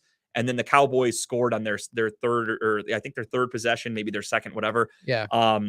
And the Buccaneers got the ball, same thing. Buccaneers drove down, no problem. They were at the goal line. Then Tom Brady just had a fucking brain fart. I don't know what that was. He meant to throw the ball away, but he kind of just lofted it into the back of the end zone, and it was intercepted by the Cowboys. And I'm like, okay, mistakes happen. Brady will figure it out. Cowboys went down and scored. Then they went down and scored again. Then they went down and scored again. And next thing you know, it's like fucking 30-0. And Tampa Bay is like, I didn't know who those Cowboys were. No, I mean, because I have not seen them play that kind of. The number one thing that I really didn't take into consideration when they lost Anthony Brown at corner, that was huge. They ended up their secondary gives up. I think it was like the second most points or whatever yards to wide receivers in the NFL once Anthony Brown went down. Really hurt their passing game. However, one little nugget of information that I didn't take into consideration was Leighton Vander Esch had been out for the last like 3 or 4 games. Oh, the center? The middle linebacker. Okay. All right. And he had been out for the last like 4 or 5 games. And that's when they were giving up a shitload of yards and points. And Leighton Vander Esch was a healthy boy on Monday night. And it showed because that defense was shut down. Yeah. Going to be interesting to see how they go after the Niners on Saturday. Or that game is Sunday, I thought. Sunday night. That's a Sunday nighter. But yeah, it's going to be interesting to see how they go after San Francisco because San Francisco has been, especially since they got Brock Purdy behind center. And I mean, honestly, let's be honest, it's because of Christian McCaffrey because he opens up that fucking offense so much. They've been unstoppable. I mean, try to cover Debo Samuel. They're going to throw it to Brandon Ayuk. Try to cover Ayuk and cover Kittle. They're going to throw it to Debo. They're going to give it to Christian McCaffrey. They have so many weapons. You really can't cover them all. So it's going to be really interesting to see how the Cowboys go at it. Same thing with the Niners defense. Niners defense is the number 1 defense in football, going up against a pretty high-powered offense in Dallas, especially if this Dak Prescott shows up. Dak Prescott is very hit or miss. He missed a chunk of games this year with injury and still was tied for the league lead in interceptions. Had a very, very bad year in that aspect. It's like the first game in 30 years they won on a road playoff game. Yeah, first time the Cowboys have ever beat Tom Brady. Huge playoff win. They haven't won a playoff game in 30 years or something like that since like Troy Aikman was the quarterback. Dak Prescott looked really good, looked damn good. He shut down a lot of doubters. I was one of them. I thought going into the postseason, Dak Prescott's looked like shit. I had no reason to have faith in him against Tampa Bay. We all picked Tampa Bay. Didn't we? You have a Super Bowl winning team, even though, don't get me wrong, they're not the caliber that they used to be, being led by Tom Brady at home. I'm thinking, okay, Tampa Bay, in a struggling Dallas team, give me Tampa Bay. And obviously, we all have egg on our face for taking them. Yeah. But a really good game from Dallas. And if that Dallas team shows up, this could be a fucking slobber knocker, a really fun, hard-hitting, physical game on Sunday night. And I'm really looking forward to it. This is probably my most, I mean, don't get me wrong, all the games lining up this weekend are going to be pretty good. I don't think the Giants-Eagles one is going to be as good as it could be. The Eagles kind of had their way with the Giants in the season. And I'm wondering how they're going to show up in the playoffs with being a young team. I think Kansas City, Jacksonville could be fun to watch, but at the same time, I think if the Kansas City we all know and expect to show up. He's Could undefeated be- on Saturday. Why He would is. you even pick Kansas City? I got a couple reasons, and his name is Patrick Mahomes. But the other one, I mean, Cincinnati and Buffalo, that's the game of all games. I think we've all been looking forward to this kind of matchup between any of the three teams, whether it be Cincinnati, Kansas City, or Buffalo. Any of those for AFC, we all expect to be the representative in the Super Bowl. So this game is huge. And then Niners, Cowboys. This is what I'm really looking forward to. This is going to be a fun game that I actually have already underlined the teams I'm picking in our picks this week. The one that I've left open, Dallas, San Fran. I still, to right now, as we're doing the show live, I don't know who I'm going to pick. I don't have any picks written down. I'm going to make them as we go. I have 20 minutes, give or take, to think of who I want as we get to picks in a little bit, but I'm really looking forward to that game on Sunday, and we will talk about it in a little bit. But with that being said, where am I in this list? Back to the awards. Yeah, let's do it. We are at number 8. And for me, I will start us off here. My favorite horror movie of 2022. We're at 7, I thought. We are. Sorry. Number 7 is Yep. best horror for me. Best horror movie for me in 2022. These are all just came out last year. And the nominees are X, Barbarian, Black Phone, Pearl, also a part of the X movie. It's going to be a trilogy, and Smile. All pretty much have very short titles, and I like that about horror movies. All really good movies. I loved all these horror movies, but there can only be one winner, and the winner is Barbarian. I really like this one. I know I reviewed it before for Just the Tip. Just had a really good twist in the beginning, had a different concept, was a little out there. I do understand Kyle's issue with it. I also think Kyle watched it on an airplane. I think that kind of takes the fun away from it.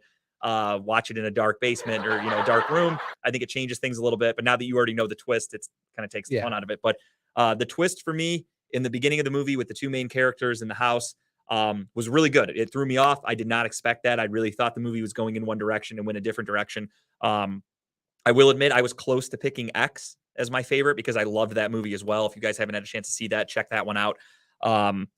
All of these movies, all the 5 that I picked, great movies. I loved all of them, but obviously I had to pick only one winner. And I went with Barbarian just because of its originality and the twist. That was something that like weeks after this movie, I was still thinking about that twist and how fuck, I did not see that coming. I'm usually really good with movies. So that is my favorite horror movie of 2022. Awesome. Good category. Mine would be, we're going to go with favorite sports moment of 2022. Okay. And I don't have any top nominees because there's a lot of favorite sports moments that took place last year. But my absolute favorite thing that I just kept on playing over and over and over again, especially anytime I went golfing this year, was the Timmy Trumpet's Narcos song, which was played for Diaz every time he came out in a Mets game. For the underachieving Mets. Very underachieving, but very great song. Really Mets. gets you pumped. To get I you have friends that are Mets leads fans. into it and get you pumped, to get you excited, to get you ready to go run through a wall. Sure. But no, that was probably one of my most enjoyable sports moments of the year because that's a song I'll probably continue playing going forward. But I can see it. Good stuff. What about you, Tim? Anything? From our own Timmy Trumpet over Timmy there. Trumpet. Right. He just makes trumpets out of his ass when he's sitting over there. So this movie, I got this is like a surprise movie for me. I was excited to watch it. One because I'm a big Jamie Foxx fan. It's an older movie. It's not old.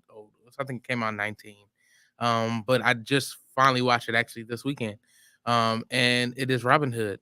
Robin Hood, I thought was never seen it. Yeah, it was. I thought it was pretty good. I didn't even know it came out. Honestly, Yeah. I feel like this was Jamie Foxx getting his revenge for Django. Is that the guy from Kingsman in the middle? Yes. Yes. Oh no Aegon? shit. Yes. Yeah, I love that Yeah, movie. it is. Okay. Um. No shit. I can't believe I've never seen this. So it's I thought it was pretty good the way they did things. I mean, there was really like no twist per se. But you seen how they, it's Robin Hood. He stole from the rich to give back to the poor. And he does that, and like the action in the film I thought was pretty cool. Him shooting his arrows, like he's shooting arrows faster than Legolas from Lord of the Rings. Like it was pretty good. I thought it was pretty dope. It kept me at least interested enough to keep watching it. And Very high action movie. I'll have to check it out. I can't believe I haven't watched it. That's something. I mean, I love Jamie Foxx, and I don't know his name, but I like the kid from Kingsman. It's like Aegon, I think, or something. That was his name in the movie. Yeah. But Aggie. it's a good movie. It's my second favorite Robin Hood. I think the Kevin Costner one is my favorite. Yeah, it's Prince a of classic. Thieves. Then the third one is Robin Hood Men in Tights because hello Mel Brooks. I mean, I love the original, the cartoon from Disney. Great job. But no, it's a good movie though. Tim, I agree. It's very action packed, which is it keeps the movies going all the time, which is great. All right, let's get into picks. Are we doing 2 picks, awards, and 2 more picks? Correctamundo. We're going to do Got Saturday's it. picks and then into Sundays. The quick. I am 4-2. Kyle and Tim are 5-1 with the picks. Keeping that theme up this year, aren't you? Just losing. Hey, you know, I roll the dice. Sometimes it works, sometimes it doesn't. I think I'm your lucky charm. Yeah, ever since Tim took over, started doing it with us, he's been fucking me, and now I'm falling further and further in the So we basement. do in a tab show. We just fuck each other. It's Yeah, okay. that's what we do with our little chode penis logo that I still love. All right, so yeah, it's Saturday. We have first game up is Jacksonville, Kansas City, 4:30 on Saturday afternoon. I think it was pretty obvious in how I was breaking down the game that I am going to be going with Kansas City. I think they're the better team. I think the lights looked a little bright for Jacksonville being at home on Saturday night. They did come out in the second half, of course, and win the game. But getting down to a 27-0 deficit is something you just cannot do against a much better team like Kansas City. And you let that happen to you against a team like the Chargers, who were not known for a great defense. What's his face? Trevor Lawrence threw 4 interceptions, did end up throwing 4 touchdowns. Kudos to him. But those kinds of mistakes, they're going to take huge advantage from Kansas City because the Chargers had never been to a playoff game before with Justin Herbert. And the Chiefs have obviously been to Super Bowls. They've been in the AFC Championship game for the last 6 years or whatever, or 4 years. I mean, so I think give me the veteran team, and I think my personal, as of right now, my favorite in the AFC, the Kansas City Chiefs. Oh, that's a great pick, but I'm gonna have to go different from you. Really? I'm sticking with the perfect Saturday record for my Trevor Lawrence. I think that I think they're gonna surprise some people on Saturday. Okay. I have faith that Doug Peterson's gonna come out with a good plan to win. It's gonna be close, but I think they pull it off and surprise everybody. Shock the world. Now it's up to Tim. Does he give me an animal noise, or does he give me the chief thing, whatever the fuck Scalping it's of called? another person. Yeah. I do like analytics like that where they win. The person has never lost a certain. He never type since of high game. school. He has not lost on a High Saturday. school, college, in, and pro. 10 years or whatever it's going on. I mean, it's definitely pretty sweet. But he's also never faced a team like Kansas City. And for them to go down. Stop swaying the vote, Justin. For them to go down that much and come back was definitely miraculous. But I don't think they come back like that again. So. No, since considering Tim and I, Tim's beating me in the picks by 1, I wanted him to take Jacksonville there because I think Kansas City's going to win as well. So good pick by Tim. It's an okay pick by Tim. We'll find out Saturday about 7:00, give or take. Next up, Saturday night, a really good one could be division rivals. New York Giants take on the Philadelphia Eagles. Philly obviously is the number 1 seed. They've looked fantastic all year. They are well rested. Jalen Hurts is now healthy. They had the week off because of the bye, and they're taking on a Giants team that is just going out there and taking care of business. Their defense is playing really well. Danny Dimes is looking like I don't even know what to make of him. They call him Vanilla Vic, which I think is a fucking awesome nickname because pretty awesome. He's a white QB that runs around, which I'm going to stand up for my brothers out there because I think that's I think it's offensive that they call him Vanilla Vic because if there was a black quarterback that was a pocket quarterback and they called him like Chocolate Smith, Chocolate Brady or something like that, then I feel like people would be like, that's racist. You're fired. Like, how could you call him that? But I digress. We'll talk about that maybe on Friday with Grape. We'll talk about racism and things like that. But yeah, Vanilla Vic, as they call him, Danny Dimes, he's looking really good. That offense looks good. Saquon Barkley's finding holes. He's hitting wide receivers that people have never heard of. I think his name's like Hodgins or something like that. Hodgkins. There's a wide receiver on the Giants who I've never heard of, truthfully, until he started showing up in the NFL. I didn't even know about him coming out of college. Fantastic hands. That's something that I look at. He's got great catch radius, catches everything that touches his hands. That's something that I really like in a player, obviously. In a wide receiver, it's a good quality to have. And they're doing everything. The defense looks good. Kayvon Thibodeau has been playing really well. However, going up against the number 1 seed, I think Philadelphia is going to show the world why they were the 1 seed, and they are going to establish dominance, and they're going to show you why Nick Sirianni is going to win Coach of the Year. Give me Philly. Oh, man. All right. So, by the way, off topic, I am definitely going to double down on that bet because the Cavs are down 51-39, and They got that 10 points. I already checked my account. I got paid, and I'm about to get paid again. Gamble God, motherfuckers. This is a hard game for me to pick because I think we've both talked about the Eagles are a very beatable team. They just some days they don't show up, and I mean, I would hope after a week's rest they do show up, but I don't know. Don't get me wrong. This strikes me as upset special. This is the one game that I could really see being an upset because I think the other two games there's going to be no upset. If Cincinnati and Buffalo are evenly matched, and I think the Cowboys and Niners are evenly matched, I think any of those winners, it's not an upset. It's just two good teams. Somebody had to win. This one, obviously, the Giants winning would be a huge upset. Yeah, I'm going to go stick with the upset theme I got going on tonight. I'm going with the Giants in this one. Okay. I think the coach of the year. Part of me makes me think that Kyle he misses getting punished. It's been so long. He's like, I don't like this one. I don't know what to do when I'm winning. Yeah, so I think the Giants. I think the Giants pull the upset here and go for it. Bills head coach Brian Daboll, coaching the Coach Giants. of the year right there, That's baby. why these games are on Saturday and Sunday. They obviously can't play on the same days. Can't be in two places at one time. He's got to coach twice. It was really hard for him to get to Buffalo to Minnesota on Sunday, but he made it. Interesting choice though. Kyle's going for underdogs here. This is tough because I've always said this. I feel like the Giants always do great late, especially when their record doesn't look good. but they play so tough. I mean, this is reminiscent of the days with Eli Manning and Tom Coughlin and stuff like that. They were wild card. They were like barely 500. Everyone thought like, okay, good for them. They made the playoffs. Then they went on a Super Bowl run. They're playing with confidence too. They're playing for with sure. big confidence. But watching Kayvon Thibodeau do the fucking gritty at midfield on Sunday when they were about to win the game was like, damn, that's some trolling right there. A big trolling. This is really tough for me. But I think I'm going. All right, going with the Eagles. What noise would a giant make, though? Just being curious. Fee, fi, fo, fum. That's what a giant makes. I think we all know that from Jack and the Beanstalk. All right, and now we are on to our final tabby categories. I will start with my 3 to go, right? I only have 2. I have 3. No, we should be on. Oh no, you're right. Good call. My bad. I fucked up. Yeah, we got 3 to go. Mine is best movie. My favorite movie of 2022. All right. And the nominees are, and there were some tough ones this year. There were some really damn good movies. The nominees are Jackass Forever, another classic, just like Kyle. Glass Onion, really loved that one. If you haven't watched it yet, get it.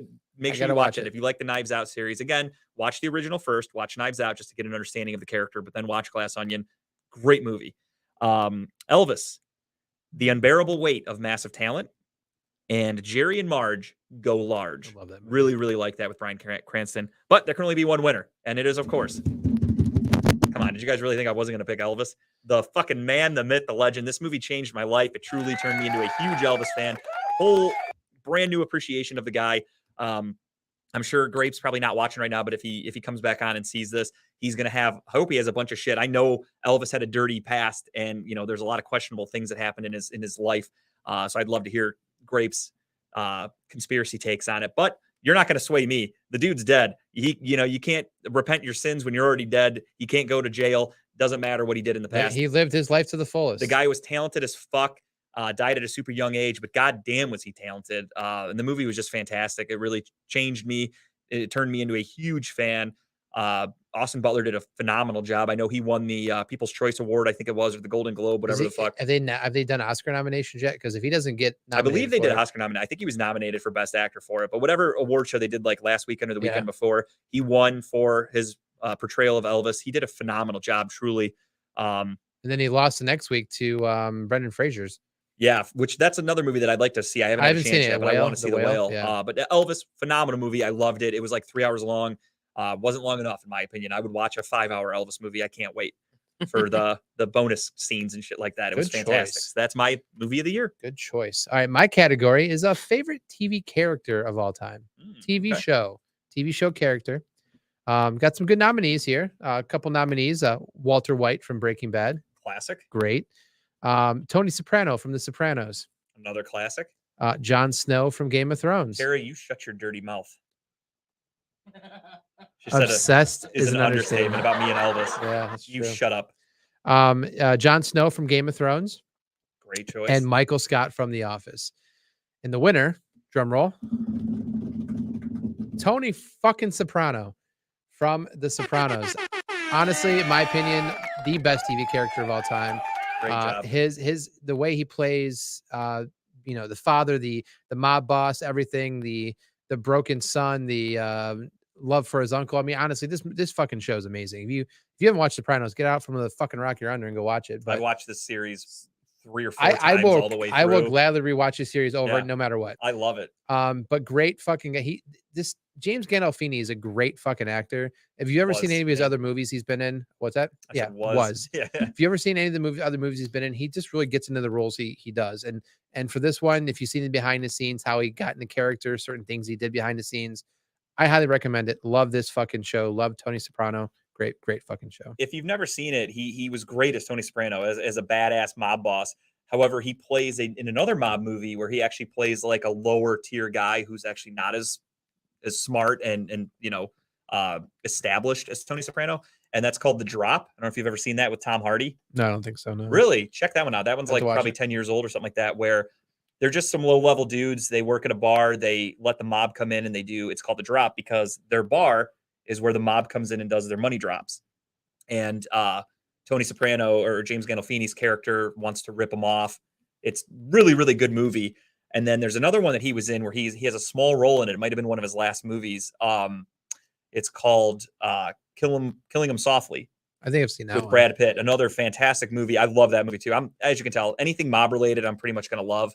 But these all have James Gandolfini in it. But if you've never seen The Drop, that's actually, I've seen it a dozen times. I'll have to watch it. It's on my list of movies that I want to rewatch again because I haven't seen it in a couple of years, and it's fantastic.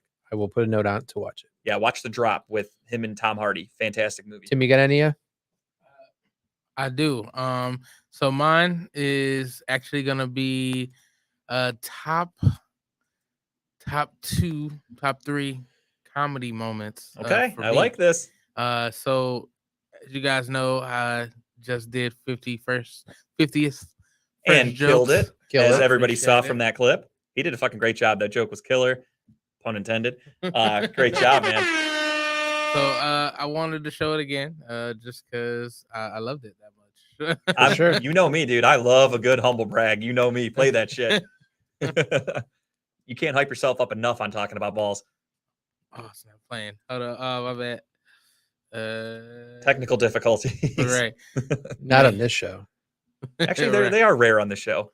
Very rare. But here it is. Appreciate it. I'm Tim Buck too, aka Mr. Don't Let Your Plate Around Me. I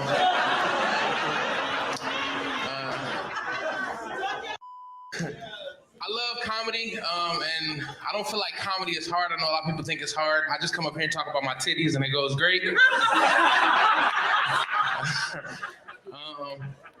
They say to do comedy, you gotta have courage. You gotta have big balls. I can't see mine anyway, so I just gotta believe. I watched Lex the other night. I loved it. He gave me shit. He's like stealing my fucking Mr. AKA shit. All right, at the rip. I thought the same thing when I heard the joke. I was like, AKA. I'm like a little Lex Vegas vibe in that. That was funny as hell. I didn't know he was there. He was there? I didn't know he was there. Yeah, he was there. That's how you seen it. I mean, he probably seen it on. That's what I thought. But either way, I love that he fucking called you out on that. That was funny as hell. It was funny. I just, I had that in my head. I wasn't thinking about Lex when I wrote the joke, but I can understand where he felt. I mean, he didn't feel slighted. It was what was the artist with the afro, Bob Ross? Yeah, it was just a happy accident. You're right. happy accident. So I enjoyed this year comedy in whole. I feel like I grew a lot, and in more ways than one. Right. And I just love that moment. I got so much praise after that moment, just because one of the comedians, he said, this is my first show I've seen you not show your titties. So it was your most reserved show. It really was. I mean, you didn't have enough time to take your shirt off. I did. I mean, I had enough time. Yeah, that's true. If there's a will, there's a way. Yeah, absolutely.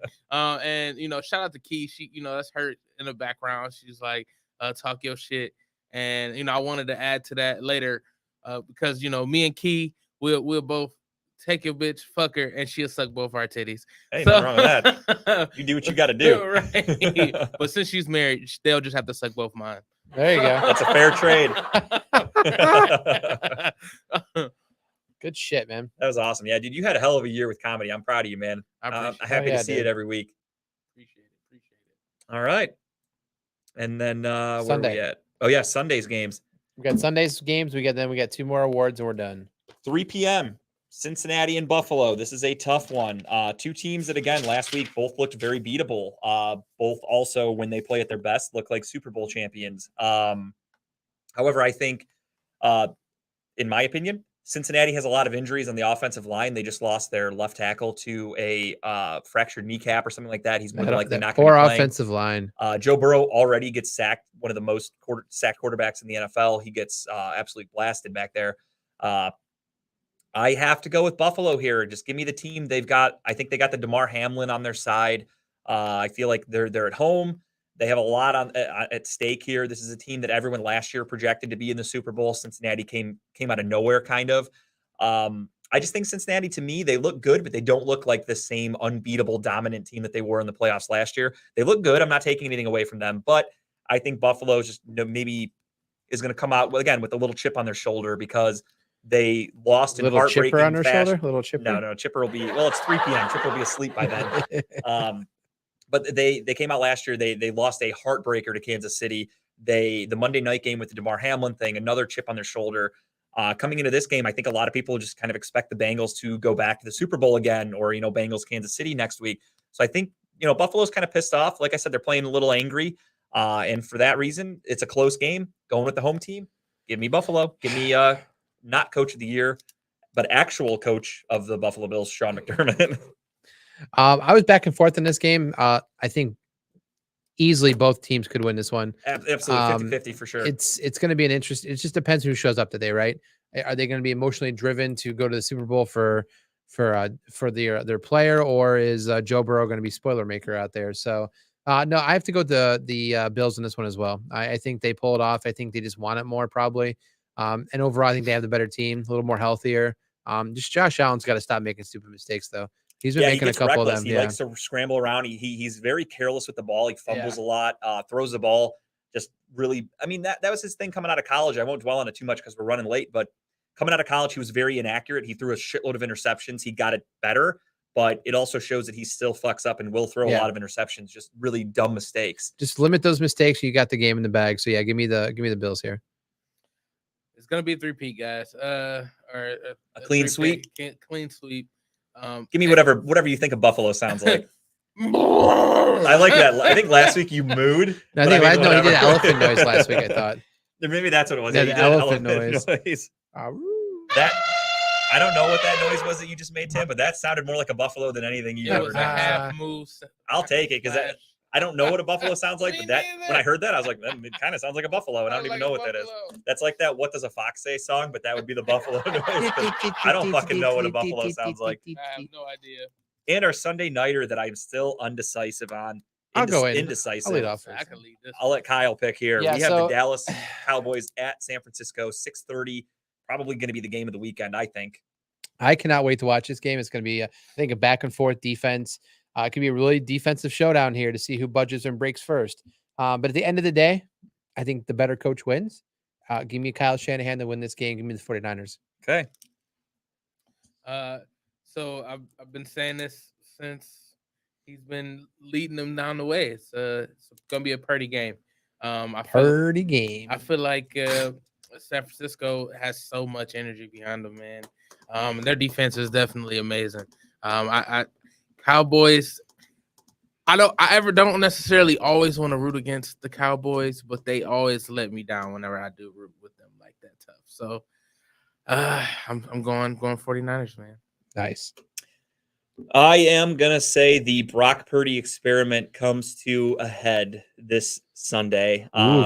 Three different picks we got now. The Cowboys defense looked really good against Tampa Bay. They shut down arguably the greatest quarterback of all time, Tom Brady, albeit he's 45 years old. He's not in his prime. It showed me that their defense, led by Dan Quinn, former head coach, he was the head coach of the Atlanta Falcons when they choked away that Super Bowl win. He's got a lot to prove. Their defense looked really good. Micah Parsons is a phenomenal player.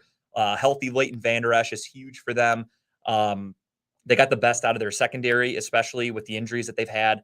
I just think I think eventually someone's going to figure out Brock Purdy and how to shut down that offense a little bit. And for some reason, I got a gut instinct here. I'm going to go with Dallas. I think Dallas is going to pull this one off. You've got veterans on all sides of the field, but I think quarterback play really comes into play when it comes to getting to the Super Bowl and seeing the mystery relevant 7th round pick go to an NFC championship game, let alone a Super Bowl, is so far fetched to me. It just doesn't make sense. The NFL is built around quarterbacks. Look at, number 1 overall pick, Trevor Lawrence, Patrick Mahomes, MVP, number 1 overall pick, Joe Burrow, top 10 pick, Josh Allen, Dak Prescott, not a top 10 pick, but he's turned himself into a top quarterback in the league. You got Daniel Jones, a 1st round pick. You've got, who are they playing? The Eagles, Jalen Hurts. He was a 2nd round pick, but he was an MVP candidate this year. These guys are established, good quarterbacks, 1st round talents. And then you got Brock Purdy, the last pick of the draft, who almost didn't get drafted at all. I can't see him going. It just doesn't make sense in my brain. So for that reason, I cannot pick them. I got to go with the Cowboys here. And Tom for Brady, that reason, he's out. Didn't Tom Brady go? He was a 6th round pick, but he did sit for a few years. He didn't go win a Super Bowl his rookie year. It took him a little while to turn into Tom Brady. So that's why the last pick of the draft leading a team to a Super Bowl doesn't make sense to me in the same year. I can't do it. Can't do it, Tim. I understand. Got to go with the Cowboys here. Ben Roethlisberger won his rookie year, didn't he? No, they went to the playoffs. I don't think they did not win the Super Bowl though that year. Okay. They won the division, but I mean, back then the Bengals, 15 Browns, and and Ravens 1 all sucked ass. year. Yeah, he was great. Yeah. And then that gets us to our last 2 awards. Tabby nominees. I will start because I have a sports one, and it's a sports show. All right. I have my favorite sports moment, non-Cleveland related, of 2022. Awesome. And the nominees are Aaron Judge setting the American League home run record, the Rams winning the Super Bowl, Hans Niemann putting a butt plug in his ass to win a chess game, and Albert Pujols hitting 700 career home runs. That's all I have for 4 nominees. And the winner is, really wanted to go with the butt plug, but I had to go with the Rams beating the Bengals just because of that picture. Fuck the Bengals. I remember when they were in the Super Bowl, how many Clevelanders were going, oh, well, I'm rooting for the Bengals. Oh, I was they're in so Ohio. fucking annoyed by that. I just root for the state of Ohio. Go fuck yourself. They are a direct division rival. They can fuck off. I hate them. I hope they lose embarrassingly on this Sunday when they play the Bills. Fuck that team. Fuck Joe Burrow. Fuck everything about Cincinnati. The Rams beating them made me so happy because I didn't have to see another division team win a Super Bowl that was not from Cleveland. So kudos to the Rams for keeping me sane. And I didn't have to spend an entire year listening to Bengals fans or the NFL in general talking about a Cincinnati champion. Fuck them. Thank you. Thank you, Rams. Thank you, Aaron Donald. You feel better now? 100%. I feel so good. Just want to make sure. Something bounding around out there. I feel something. Sounds like it. So I'm not ending this show with sports, so I apologize for not doing that. But I had what is that? Oh, that's the butt plug guy. That's yes. Great callback, Tim. I literally thought that was a picture of you and a guy staring at you closely for a second there, Tim. He's looking at Tim like a butt plug. He's like checking out those. I think I could get that to fit. Yeah. So I had favorite TV character. I have the worst TV character of all time. Okay. So here's the nominees for worst TV character of all time. Screech from Saved by the Bell. Can't stand him. Interesting. Can't Really? stand him. Interesting choice. Joffrey Baratheon from Game of Thrones. Fair. Pete Campbell from Mad Men. Never seen it. Fucking hate that guy. And Toby from The Office. Really? You didn't like Toby? Did not like Toby. I figured the only Office character that I fucking like hated Toby. was Andy. I thought Andy was the worst character on The Office. I was not a fan of Toby. Just hated the Interesting. character. You're Yeah, a hated big Michael Toby. Scott fan, so it makes sense. hate the character. And the winner out of those 4 is Joffrey Baratheon from Game of Thrones. Fair choice. Best scene of the show right there when he's dying. Poisoned. He honestly, hats off to the actor for making everyone hate that character. Because It ruined his life, though, the poor guy. I'm sure it did, but that fucking character was the fucking worst. He came out afterwards and said that basically he doesn't act anymore because that show ruined him. Like everyone, when he goes out in public, everyone hates him because of that character. It's ruined his life. But hey, congratulations that for means playing you the did a good character job. perfectly, but Yeah. that character in that show was the worst. that is a convincing ass portrayal when you can get everybody to hate you. Yes. So that's my worst TV character of all time, Joffrey Baratheon. Tim, you got anything? No, I don't have anything. Okay. And then do you have another one? Yeah, I do. I'll let you. Yeah, end it we're with- not doing Just the Tip. That obviously any of the stuff that we voted or we picked to be that we said was good, that's our Just the Tip in a collaborative form. So my last one is just my best personal achievement of 2022. I do have a lot of ones I can mention. I don't feel like doing nominees for it, but I'll just end with my favorite thing we did this year was we adopted our dog Shyla. Love her to death. Did a picture of her here. Little thug Shyla with my hat on. She But looks like Hans Niemann's butt plug, kind of with that hat. Amazing dog lover. She has her ups and downs. She's a little aggressive, still going through the puppy stage. I think she's going to like teenage years right now. But love her to death. Adopting her, we got her from Aruba. We flew her from Aruba to Houston to Columbus, where we picked her up. And she's an amazing dog. I'm so glad that we got her. We actually lost an animal this past year, so just having that energy in the house that she puts off it's been great. So that was my best personal moment of 2022. Awesome. Good stuff. And my final category is my favorite Cleveland sports moment of 2022. And the nominees are trading for Deshaun Watson, the Donovan Mitchell trade, Oscar Gonzalez walk-off against the Tampa Bay Rays. I was at that game and went like 17 innings or whatever. Took us to the next round against the Yankees. Fantastic moment. The 71-point game with Donovan Mitchell that I was technically at. Historical night. Never thought something like that would happen. I mean, honestly, like only a handful of players have ever put up that many points. So it's truly a historical moment. And Cade York, week 1, that kick to beat the Panthers and Baker Mayfield was phenomenal. I think we all were so fired up for the Brown season after that kick. We thought we were like unbeatable. We were going to win a Super Bowl. I had friends. We were going to buy Cade York China jerseys, and how quickly the wheels fell off the season. But that moment was fucking great. I was riding high for that whole week. Just awesome to win like that, because usually it goes the other way against the Browns. So to win with a long ass field goal was great. But there can only be one winner, and the winner is Donovan Mitchell's 71-point game. Hell yeah. I mean, that was historic. Getting Deshaun Watson is amazing. I think that's going to do great things for the Browns in the future. I guess technically I could say getting Donovan Mitchell was a good moment because we couldn't have this without him. But because we haven't won a championship or anything with him yet, but he did do a historical 71-point performance. That was my moment of the year. It was great. Oscar Gonzalez, I almost went with that pick just because I was at the game and it was a playoff win. So that was huge. But we did go against the Yankees and lose, even though, the umps and Major League Baseball kind of fucked us. We didn't win a championship. So the only thing I can give credit to is an individual performance, and that is Donovan Mitchell. Fantastic job. Spida, getting that name down. Spida, he's getting the A's softer. A little bit of twang on there. I got it. But that's going to do it for everybody at Talking Thanks About for Balls. sticking around for a longer episode. TABbies. Yeah. I hope you guys enjoyed it. And on behalf of everybody at Talking About Balls, I just went from 6 to midnight. Thank you, everybody. We'll see you next week.